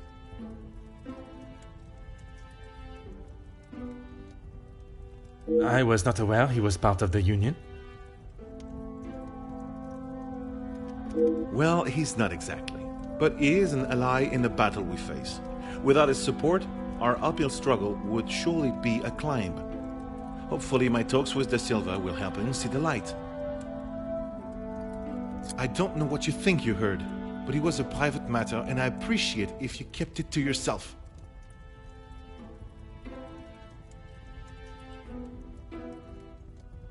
I can assure you, Monsieur Beckers, your conversation is exactly that. Yours. Then maybe we should just leave it there.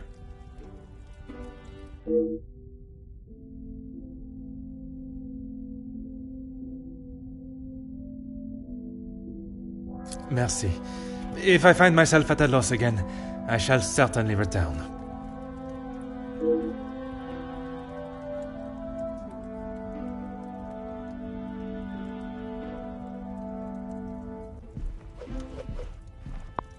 A pleasure to make your acquaintance.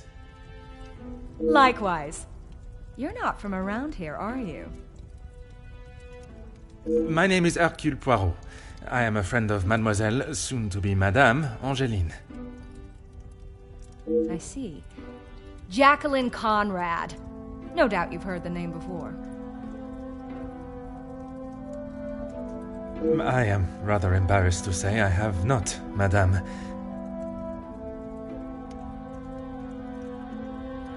No need for the madame. I'm not married. Just call me Jackie. Oui, Jackie. Seriously? You don't know who I am? My sincerest apologies. And I thought you Europeans were meant to be cultured.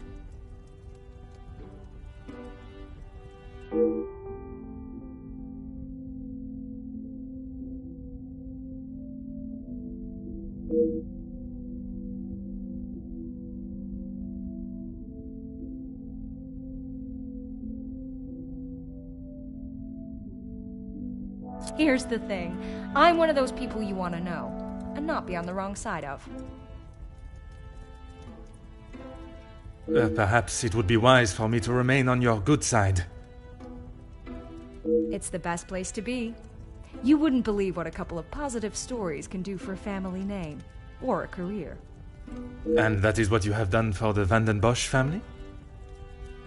A little help goes a long way, and from what I have seen, the ladies deserve some positive support. I heard, and it doesn't surprise me, there will always be someone trying to get something out of someone else. People are only out to help themselves. That is a rather pessimistic way of thinking. But it's the truth. And in my experience, more often than not, it's someone the victim knows, and knows pretty well. You make me question those I consider friends. And maybe you should.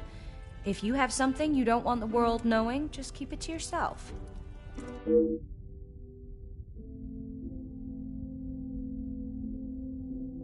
That's what we call eavesdropping. Pardon. I didn't mean to pry. And with respect, I don't think it's really any of your business.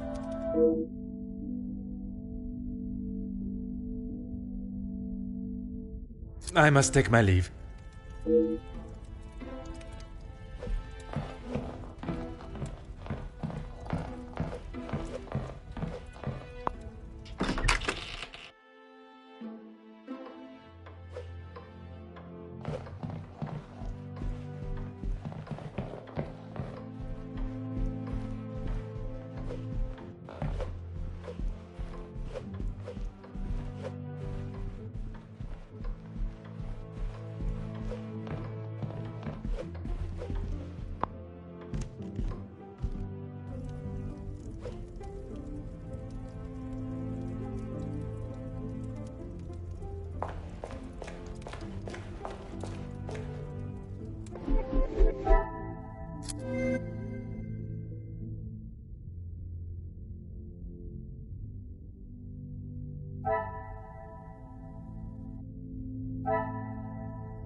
The pieces of the puzzle are finally coming together.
method.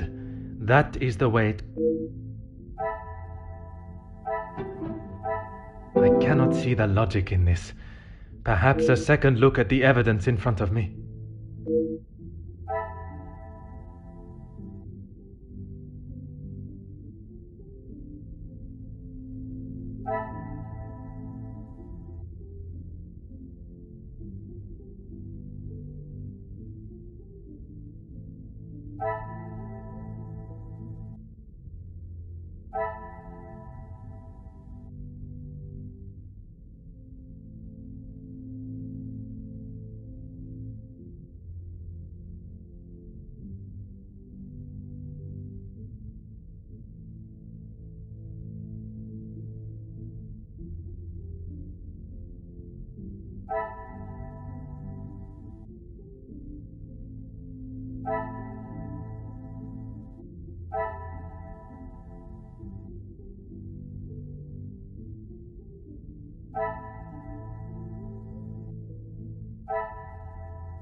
What a revelation!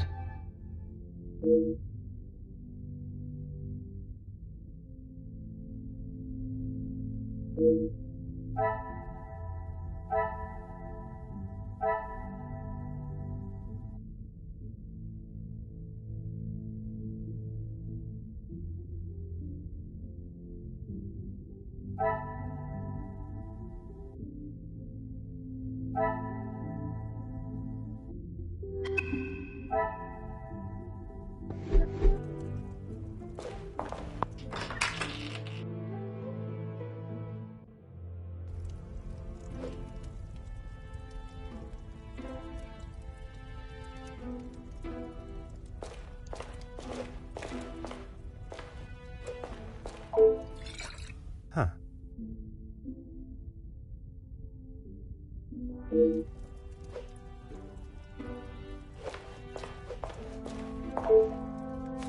Ah.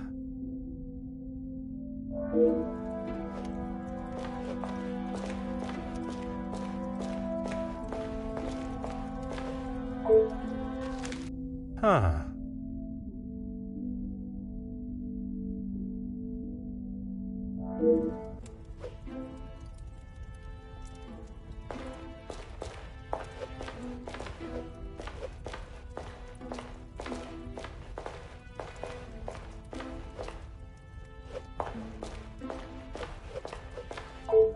Allow me to introduce myself. Hercule Poirot. Detective Hercule Poirot? I heard we were being joined by one of the King's finest officers. Oui, madame. I see my name precedes me. Comtesse Margot de Vos. Charmed, I'm sure. It is I who is charmed. Handsome, well-mannered, and a man of the law.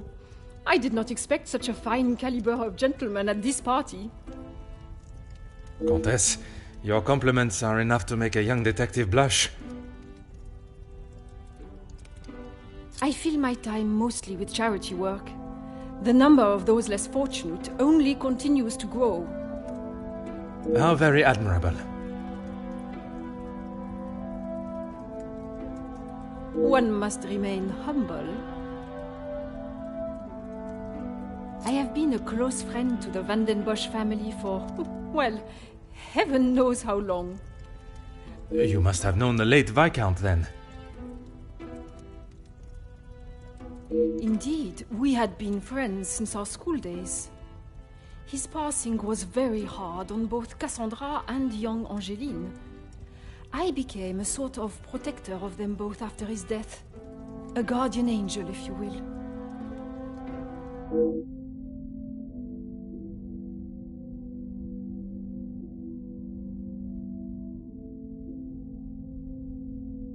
You will find Felix at the center of any trouble, especially when it concerns the ladies of the house.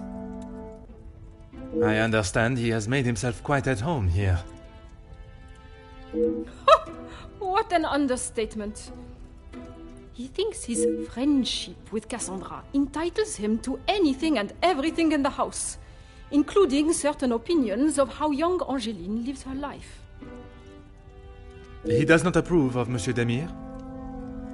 You'd have to ask him, or rather speak with Gideon's brother. He will have something to say about Felix, I am sure.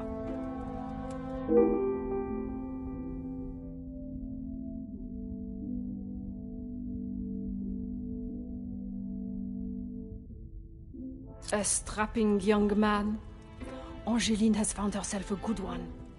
They certainly make a handsome couple. Speaking with them both, it is plain to see, even to one that is unexperienced in such emotions, that there is a great deal of love between them. When they are together, it is obvious for all to see, even at such a young age. But who are we to judge what the heart wants?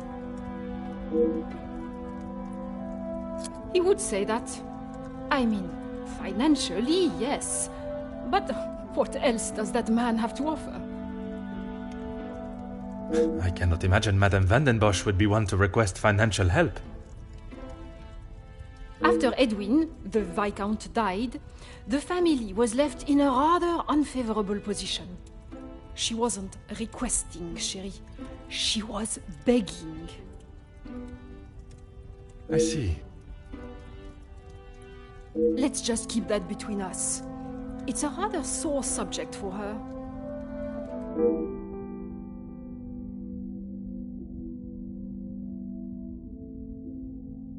It has been a pleasure conversing. I look forward to our next tête-à-tête.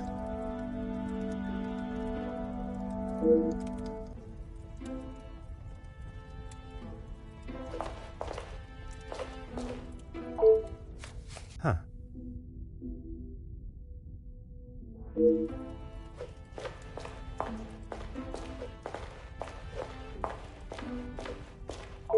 Madame Vandenbosch, congratulations are in order on your daughter's engagement.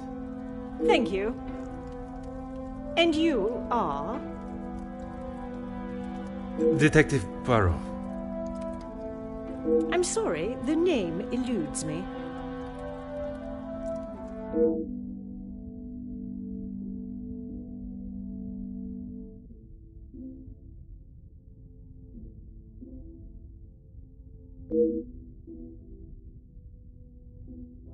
Once Officer Poirot, I investigated your daughter's missing bracelet. Oh, it's you. There is no missing jewellery here today, so we are really not in need of your services. I am here on a rather more pressing...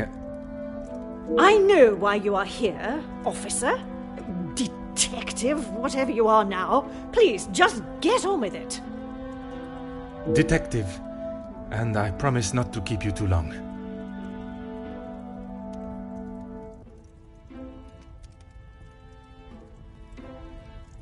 Angeline is her own woman now. She can fight her own battles.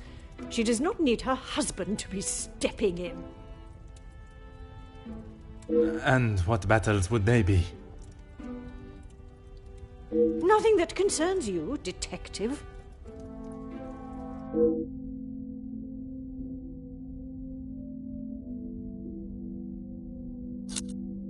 You can make whatever assumptions you wish. Based on several accounts, it seems as though the Major has a certain level of disdain for him and his brother. Felix is merely protecting both my daughter and the Van den Bosch name. Protecting them from what exactly? That is a question best asked to them. Gideon is a fine, educated young man from a well-respected family. all important when considering a new son-in-law.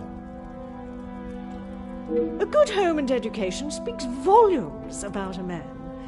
Even in the short time they have been engaged, his noble character is obvious. If you were an educated man, you would know that.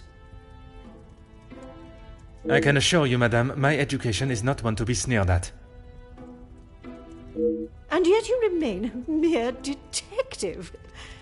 Perhaps it is your choices, then, that are to be questioned. Keep your volume down! She had no right to do such a thing. As soon as the other ladies get wind that there was a police officer in-house, the whole town will know. Perhaps you should be more focused on catching the blackmailer that is holding your family's name to ransom than what the chattering women of the town will say. I care more about what those chattering women, as you so rudely describe them, have to say than the empty threat of an anonymous letter. Your daughter does not agree. In fact, it has been suggested that one of tonight's guests may know more than they are willing to show.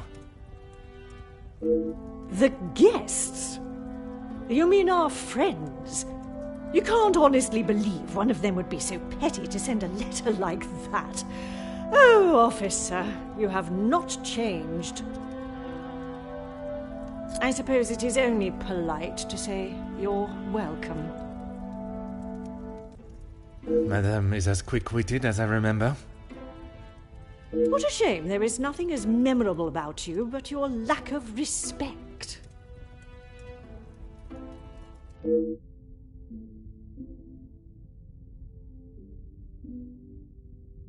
What do you mean, protecting? She hasn't gone and paid that silly ransom, has she? It was Monsieur Demire that accepted the cost. He paid it because your daughter believes there may be something to hide. For heaven's sake! Why do you think it was addressed to her and not I in the first place? Because they knew I would throw it in the rubbish where it belongs. Madame, if there is something you are keeping, it would be wise to tell me now. It may help in identifying the culprit. And it would be wise for you to stay out of my family's business. If I require your help, I shall ask for it. But don't hold your breath. Merci. An enchanting conversation, as always.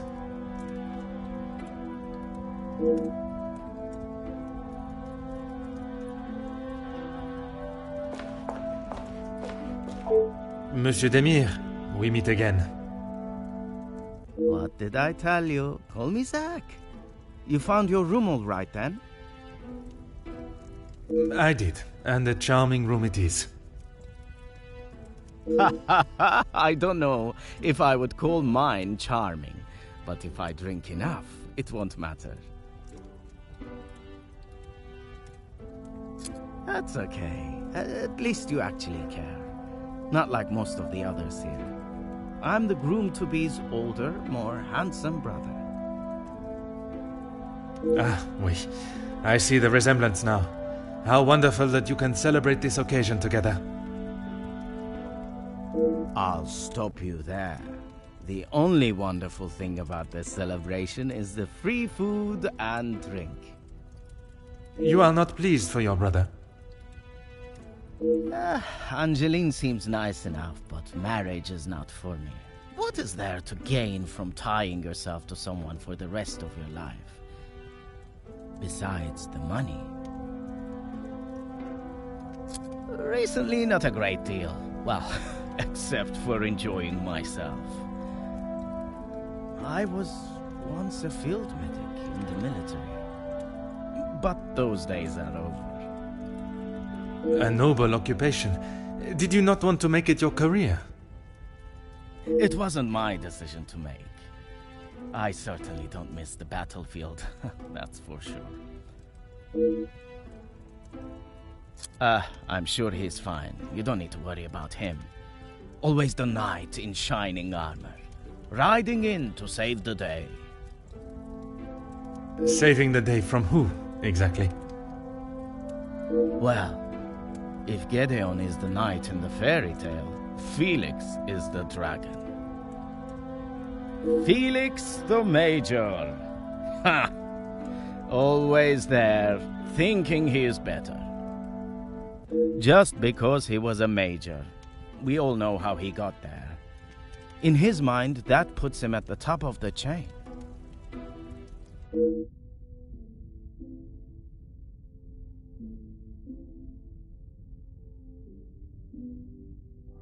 The major pain in the ass.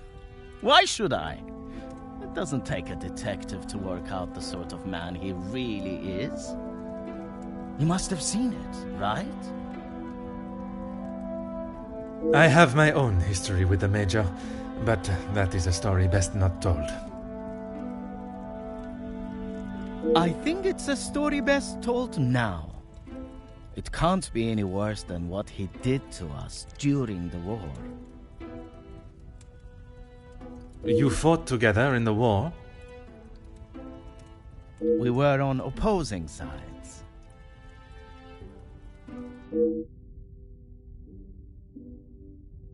The subject of war is a difficult topic for everyone.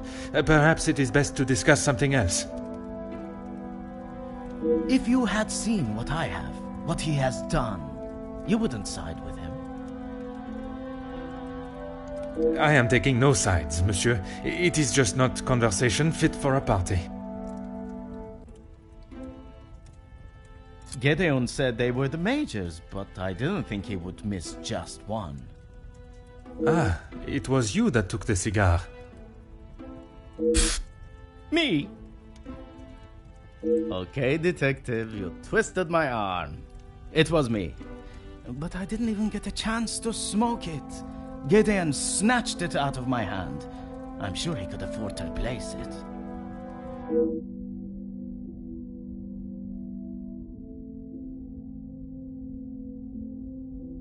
Perhaps it is best I take my leave.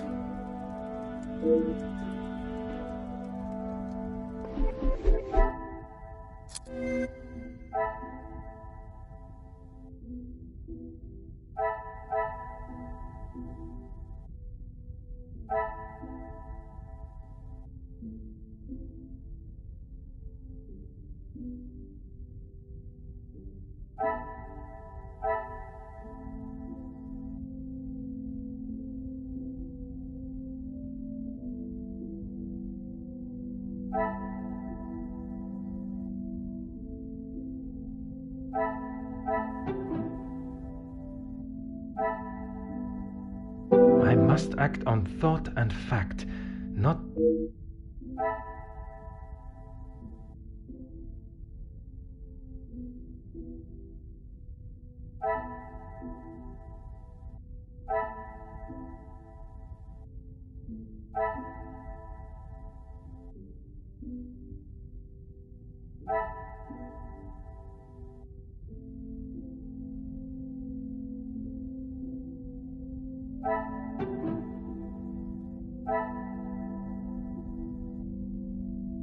Another success.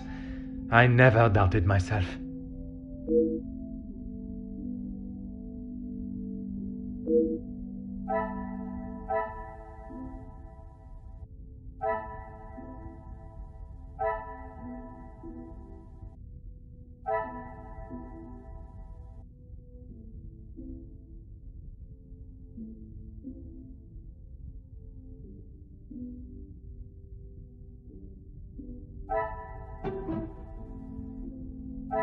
This will not get me any closer to my goal.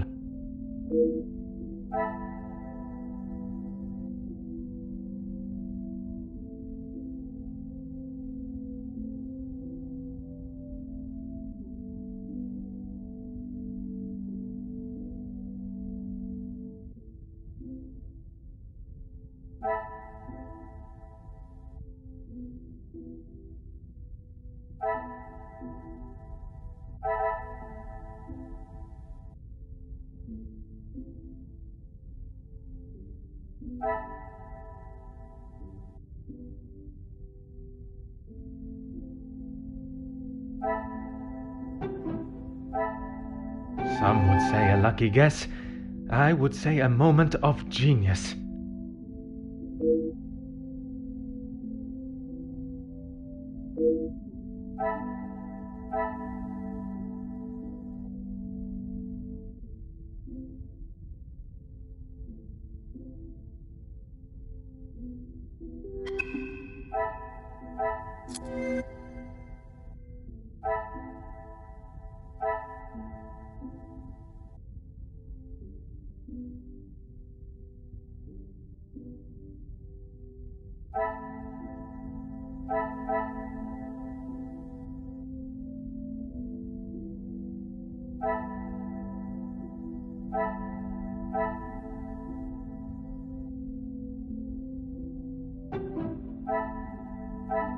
The pieces of the puzzle are finally coming together.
I must take a different approach if I am to uncover the truth.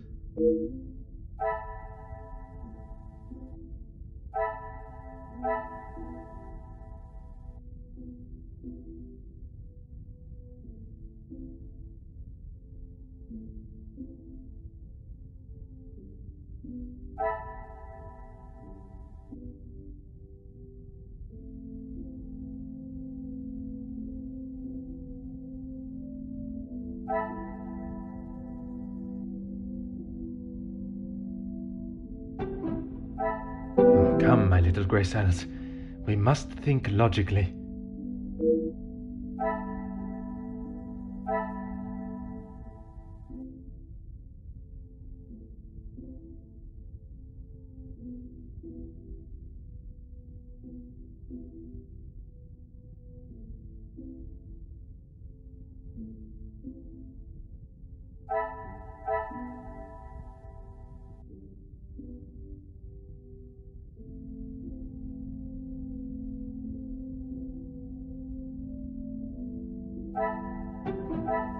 Is there something I...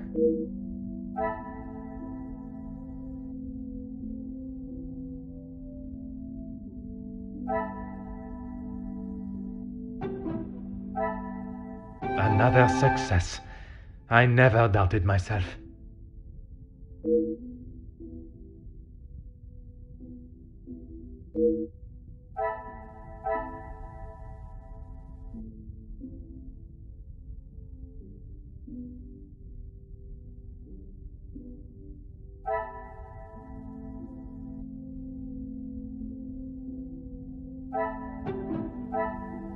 Some would say a lucky guess.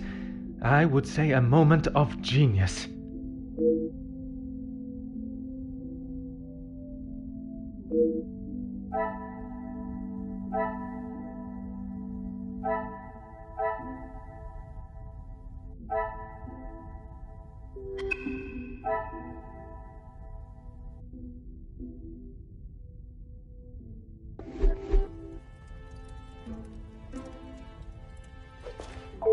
Fire away, detective. I have a drink, but thanks anyway. I just would not like to see things get out of hand. Don't you worry about me. I've got it covered.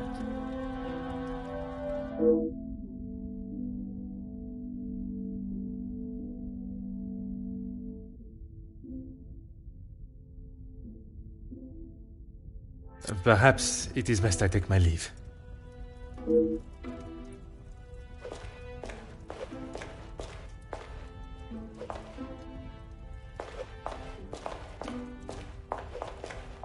I am all yours, detective. You are quite inquisitive, aren't you? I believe it is called small talk, no? There is small talk, and there is prying. I assure you that is not my intention. Monsieur, please. I know a nosy gossip hound when I see one. We can smell our own. The Major isn't worth a minute of your time, though. You are not a fan of his. I'd hit him with my fan, monsieur. Any man that can treat a lady the way he does doesn't deserve to be in his position. And what position is that, may I ask? Lording over Cassandra like she's the help. He shouts at her like she's a stray cat that's wandered into the house. Madness.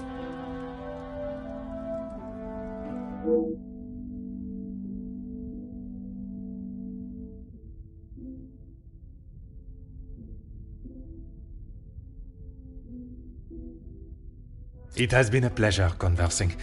I look forward to our next tête-à-tête.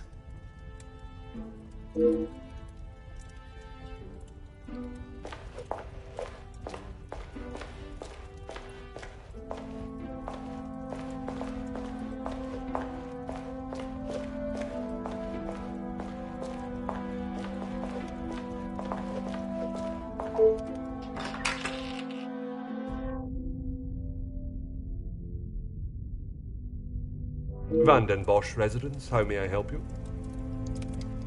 Yes, of course. Please hold for one moment. Sir? Yes, a call for you. Shall I direct it straight through to you in the study now? Very good, sir.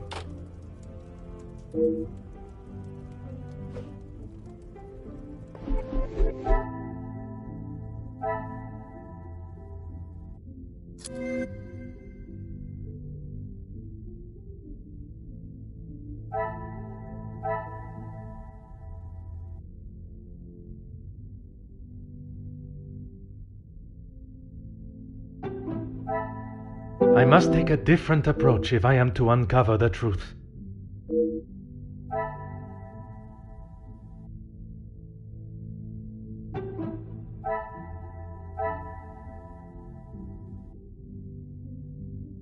Is there something I...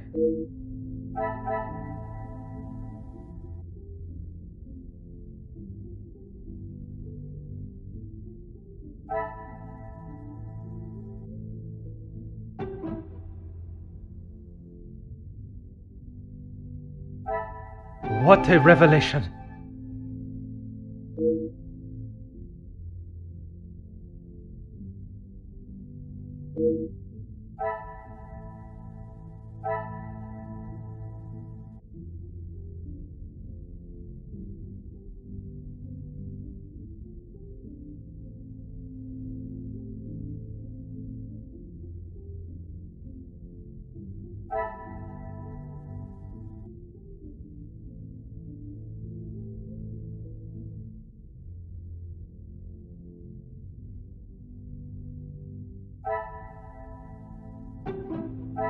This will not get me any close.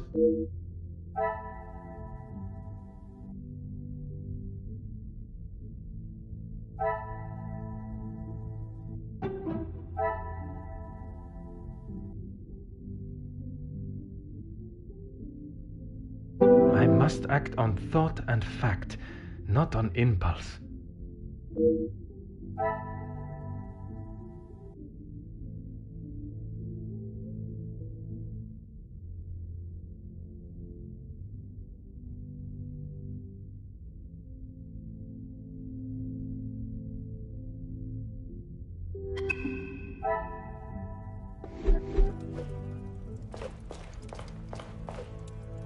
What can I do for you? Yes, he has been here for some time now. Lady Vandenbosch has been very good to let him stay so long. Would you say he has become part of the family? He's always been very vocal about how he stands the ladies in high regards, and so he should. Merci. You have been most helpful.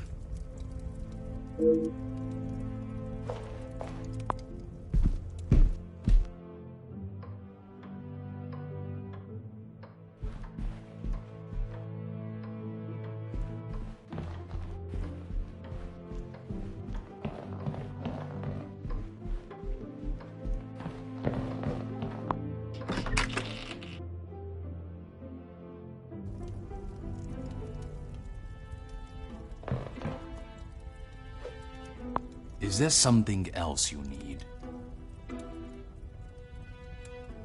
It seems someone has been asking around about me.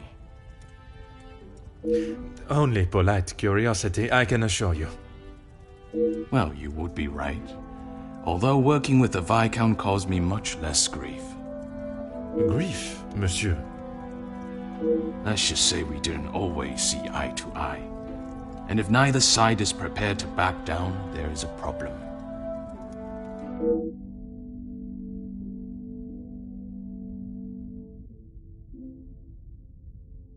Merci for your time. It has been most intriguing.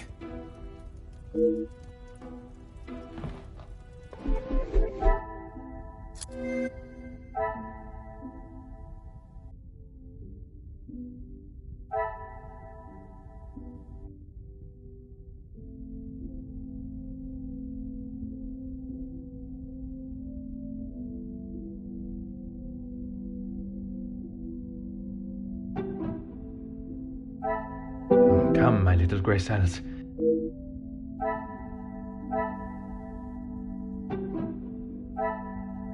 Order and method. That is the way to solve the problem.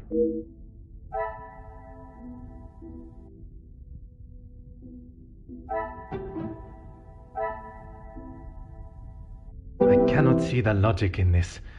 Perhaps a second look at the evidence in front of me.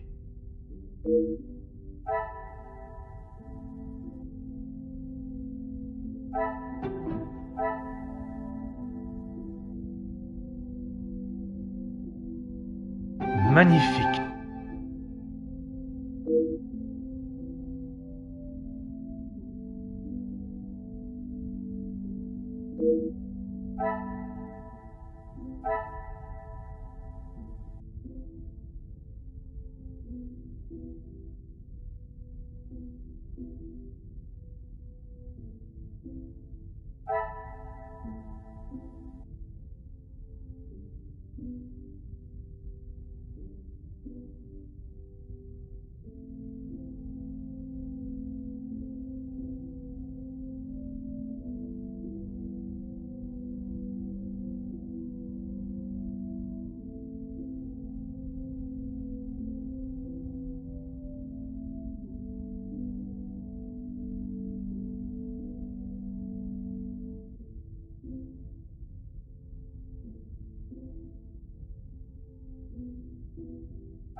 Things are beginning to become clearer.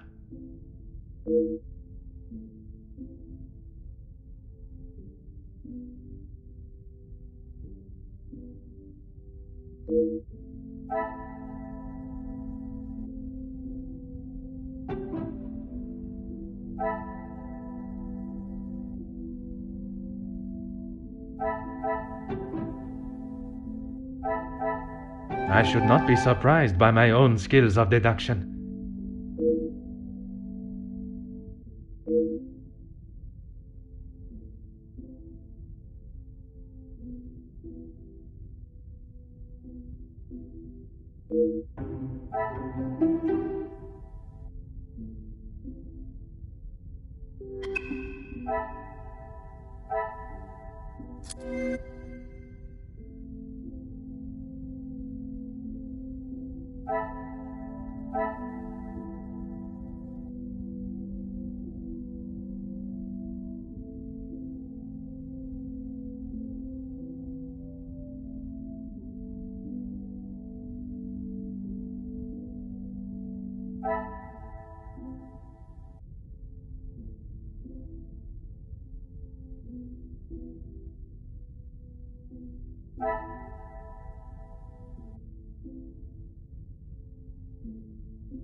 Come, my little grey cells.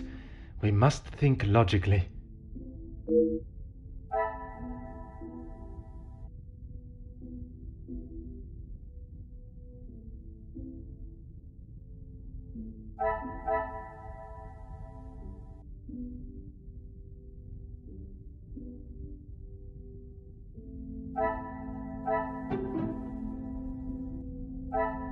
I must take a different approach if I am to uncover...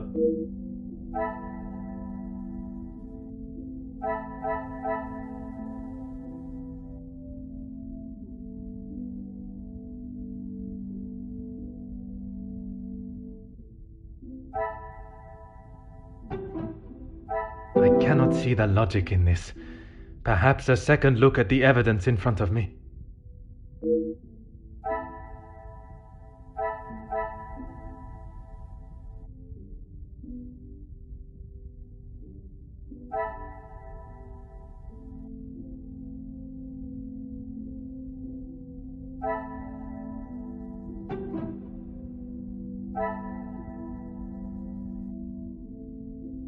Some would say a lucky guess. I would...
Huh.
I am all yours, detective.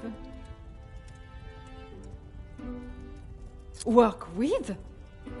I built it from the ground up, detective. My admiration continues to grow. While my husband, the Honorable Count de Vos, is always busy with his duties, I found myself at rather a loose end. I could not bear wasting my days with no purpose. And one day, while shopping in the city, I noticed the abundance of young women living and begging on the streets, dirty and hungry, without a franc to their name. It is horrifying to think of how so many must live their lives while others live a life of such selfish opulence. I hope that was not a backhanded comment on the life I live, detective. Far from it, Countess. You are using your wealth to better the lives of the less fortunate. It is commendable work you do. It is, isn't it?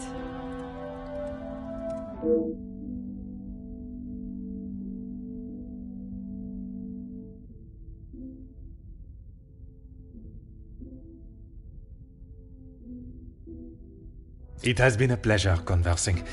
I look forward to our next tête-à-tête.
Aha.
Oh.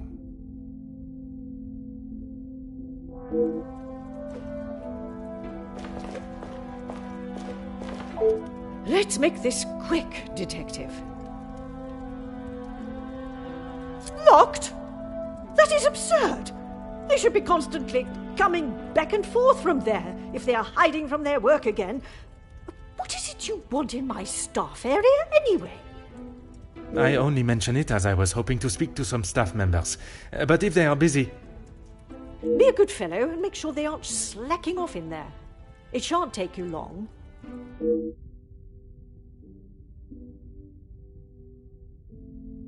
Merci. An enchanting conversation, as always.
Oh.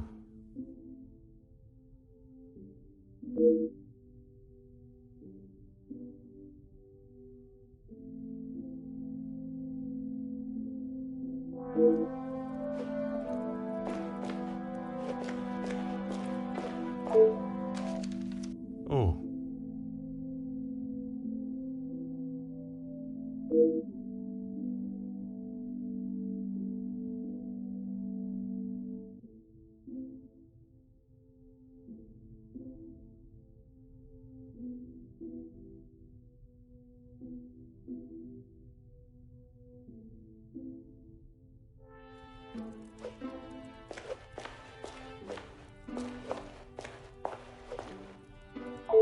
Bonjour, mademoiselle. Oh, monsieur, you startled me. It was not my intention, mademoiselle. I was hoping to talk with a member of the staff. You are the detective? I am Detective Hercule Poirot. I only intend to take up a moment of your time. Madame Van der Bosch will be very hungry if she knows I'm standing talking. Allow me to worry about madame.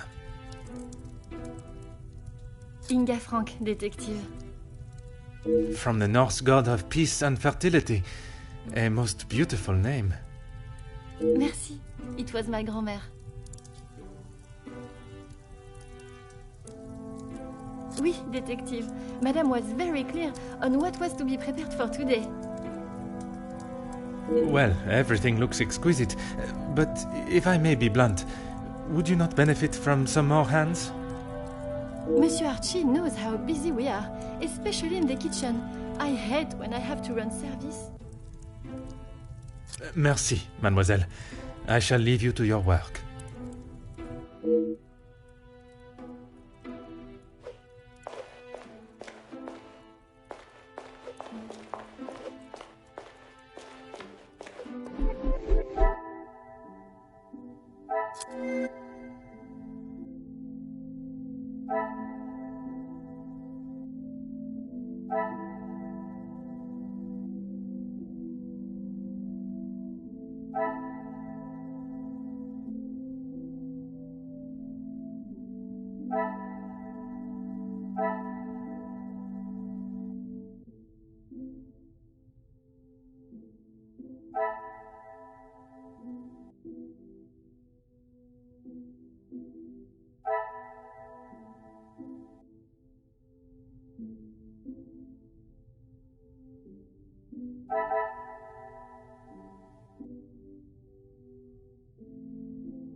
What a revelation!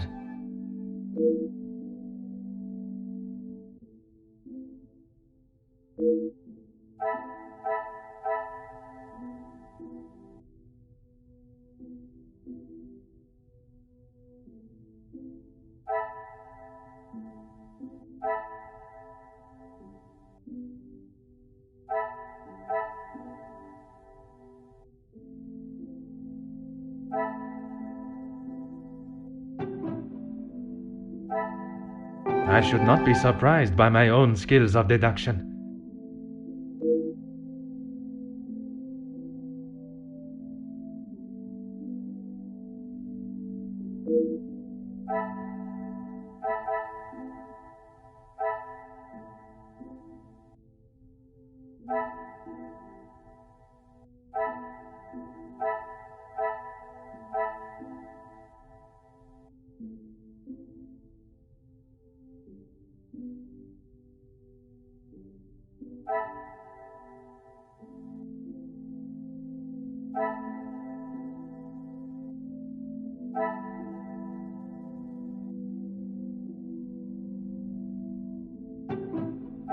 Order and method.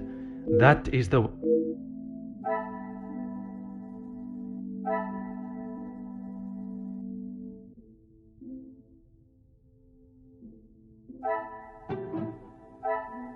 I must act on thought.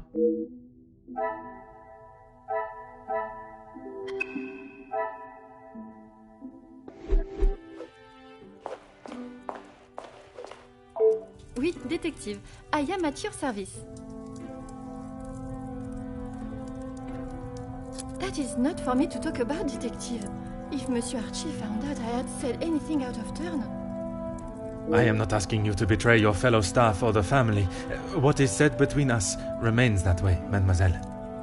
It's only whispers, but the last servant was caught in areas of the house they shouldn't be. Apparently, they saw something they shouldn't have. Please, detective, if Monsieur Archibald found out I was talking like this with a guest... My lips are sealed, mademoiselle. Merci, mademoiselle. I shall leave you to your work.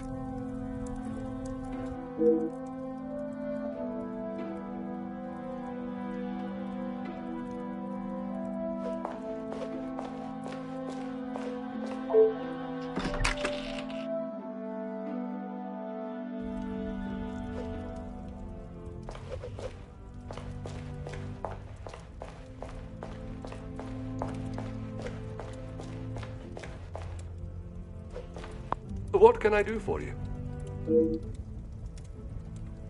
What have they done? If I have to... No, monsieur. There is not a complaint to be made. It is more the recent layoffs and extra work pressure you all seem to be under I am inquiring about. We've had to let some of them go. Let's just say their standards didn't live up to what was expected.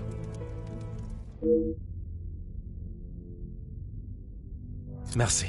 You have been most helpful.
pieces of the puzzle are finally coming together.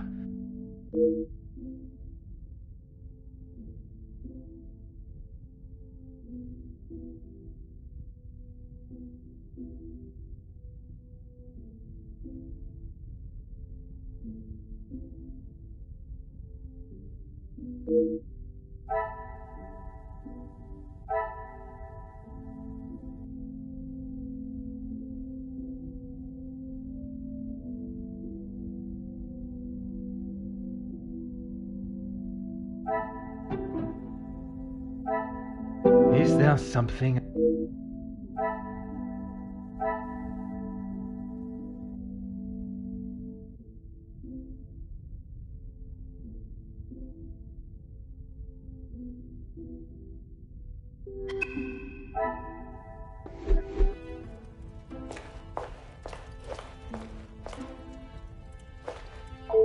Let's make this quick, Detective. The public rooms are not adequate space for you to celebrate my daughter's engagement. Madame, I asked only the limits, as I understand a member of the staff was let go for a similar reason. It would benefit you not to listen to whispers and rumors, officer. They did not produce a satisfactory standard of work. There is nothing more to say. It is detective, madame. And it is just that the termination papers detail the matter and proceed to... Need I remind you again whose house you reside in? Merci. An enchanting conversation, as always.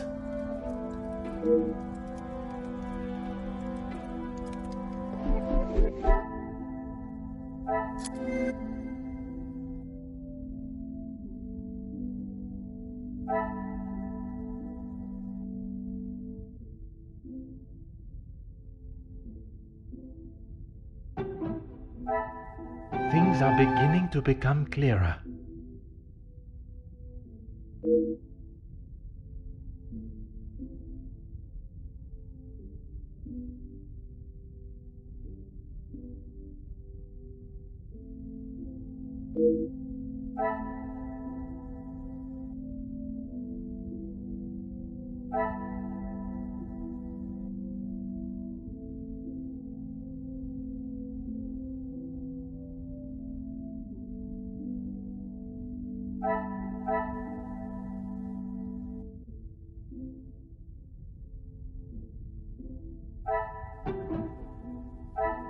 This will not get me any closer to my goal.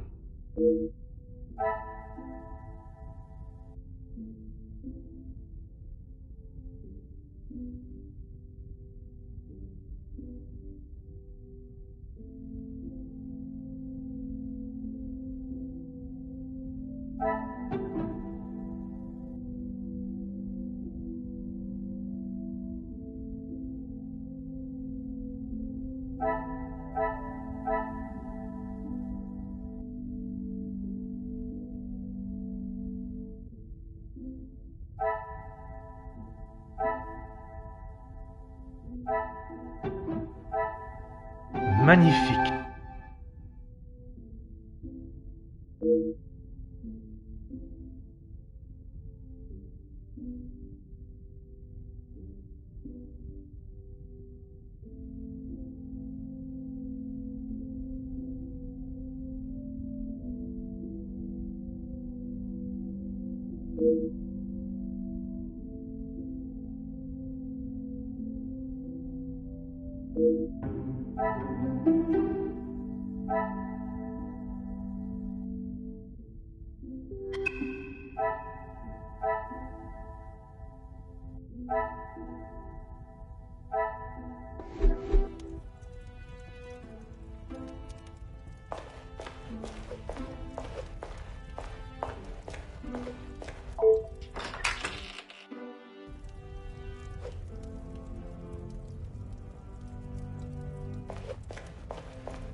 Ah.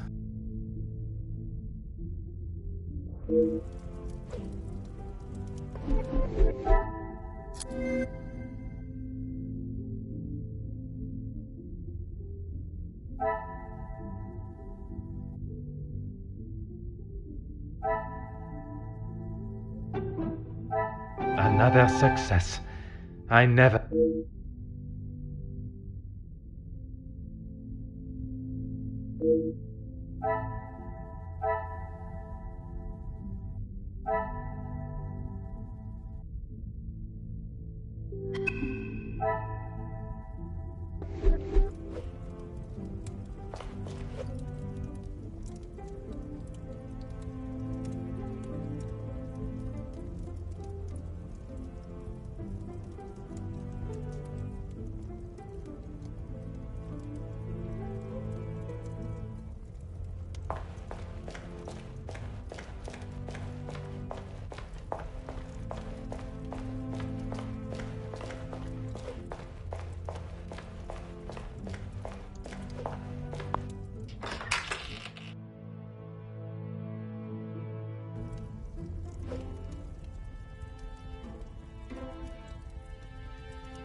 Let's make this quick, Detective. Why would I? He is to be Angeline's new husband and my new son-in-law. If he is taking that position seriously, he will do what he must to keep his new family happy.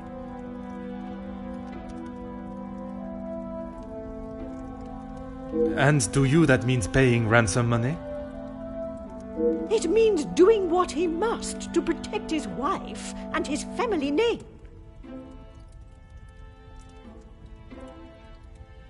I see you have still not learned any sense of tact or subtlety. I see no reason to beat around the bush, madame. Until you are pricked by a thorn.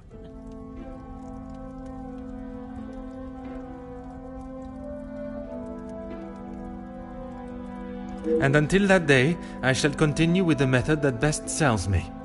Now, Monsieur da Silva. Yes, he has provided some financial support when it has been required. I assume that was the answer you were looking for. Merci. An enchanting conversation, as always.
What can I do for you? Ah, perfect timing. I was about to ask that everyone move through to the dining room. Très bien.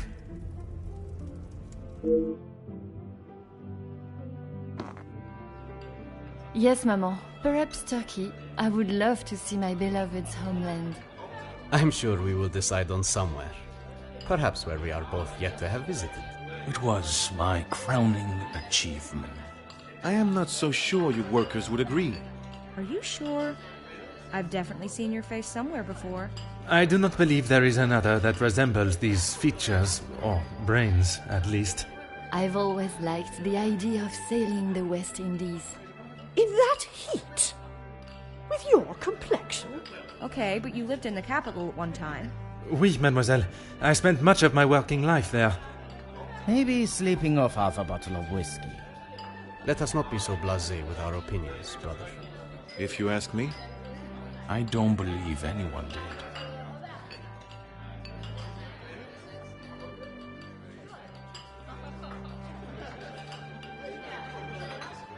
You're that officer! The shootout on the rooftop!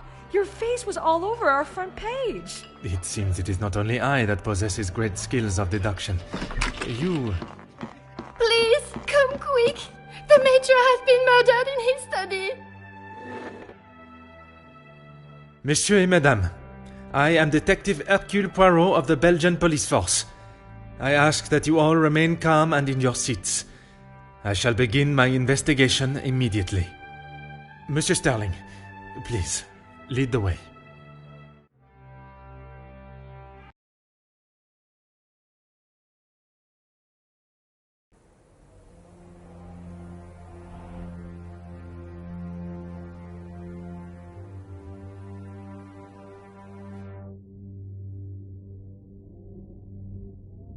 This is Mr. Hagen's study, Detective.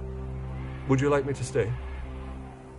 I understand if you are not comfortable with such a scene. Don't you worry, Detective. I've seen much worse in my years. I am thankful to have someone of your resilience by my side. I just can't believe someone could have killed him in cold blood. Is that what you think happened?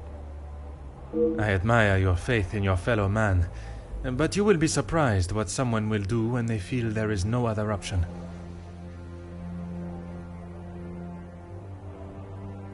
Mr. Hagen does not allow any staff into the study, and they were all present in the staff quarters, or part of the dinner service. And everyone was accounted for? Everyone. It is my business to know all my staff's whereabouts. Phone call? Yeah. It was one of his business associates. Do you know what associate? He didn't say. I think he was French. The accent still confuses me sometimes. And did the Major sound any different to you? Panicked, anxious, anything out of the ordinary? Not that I noticed. I think he was embarrassed about ending up on the floor after Master Gideon's one punch. I would be. Your help and discretion in this matter are greatly appreciated.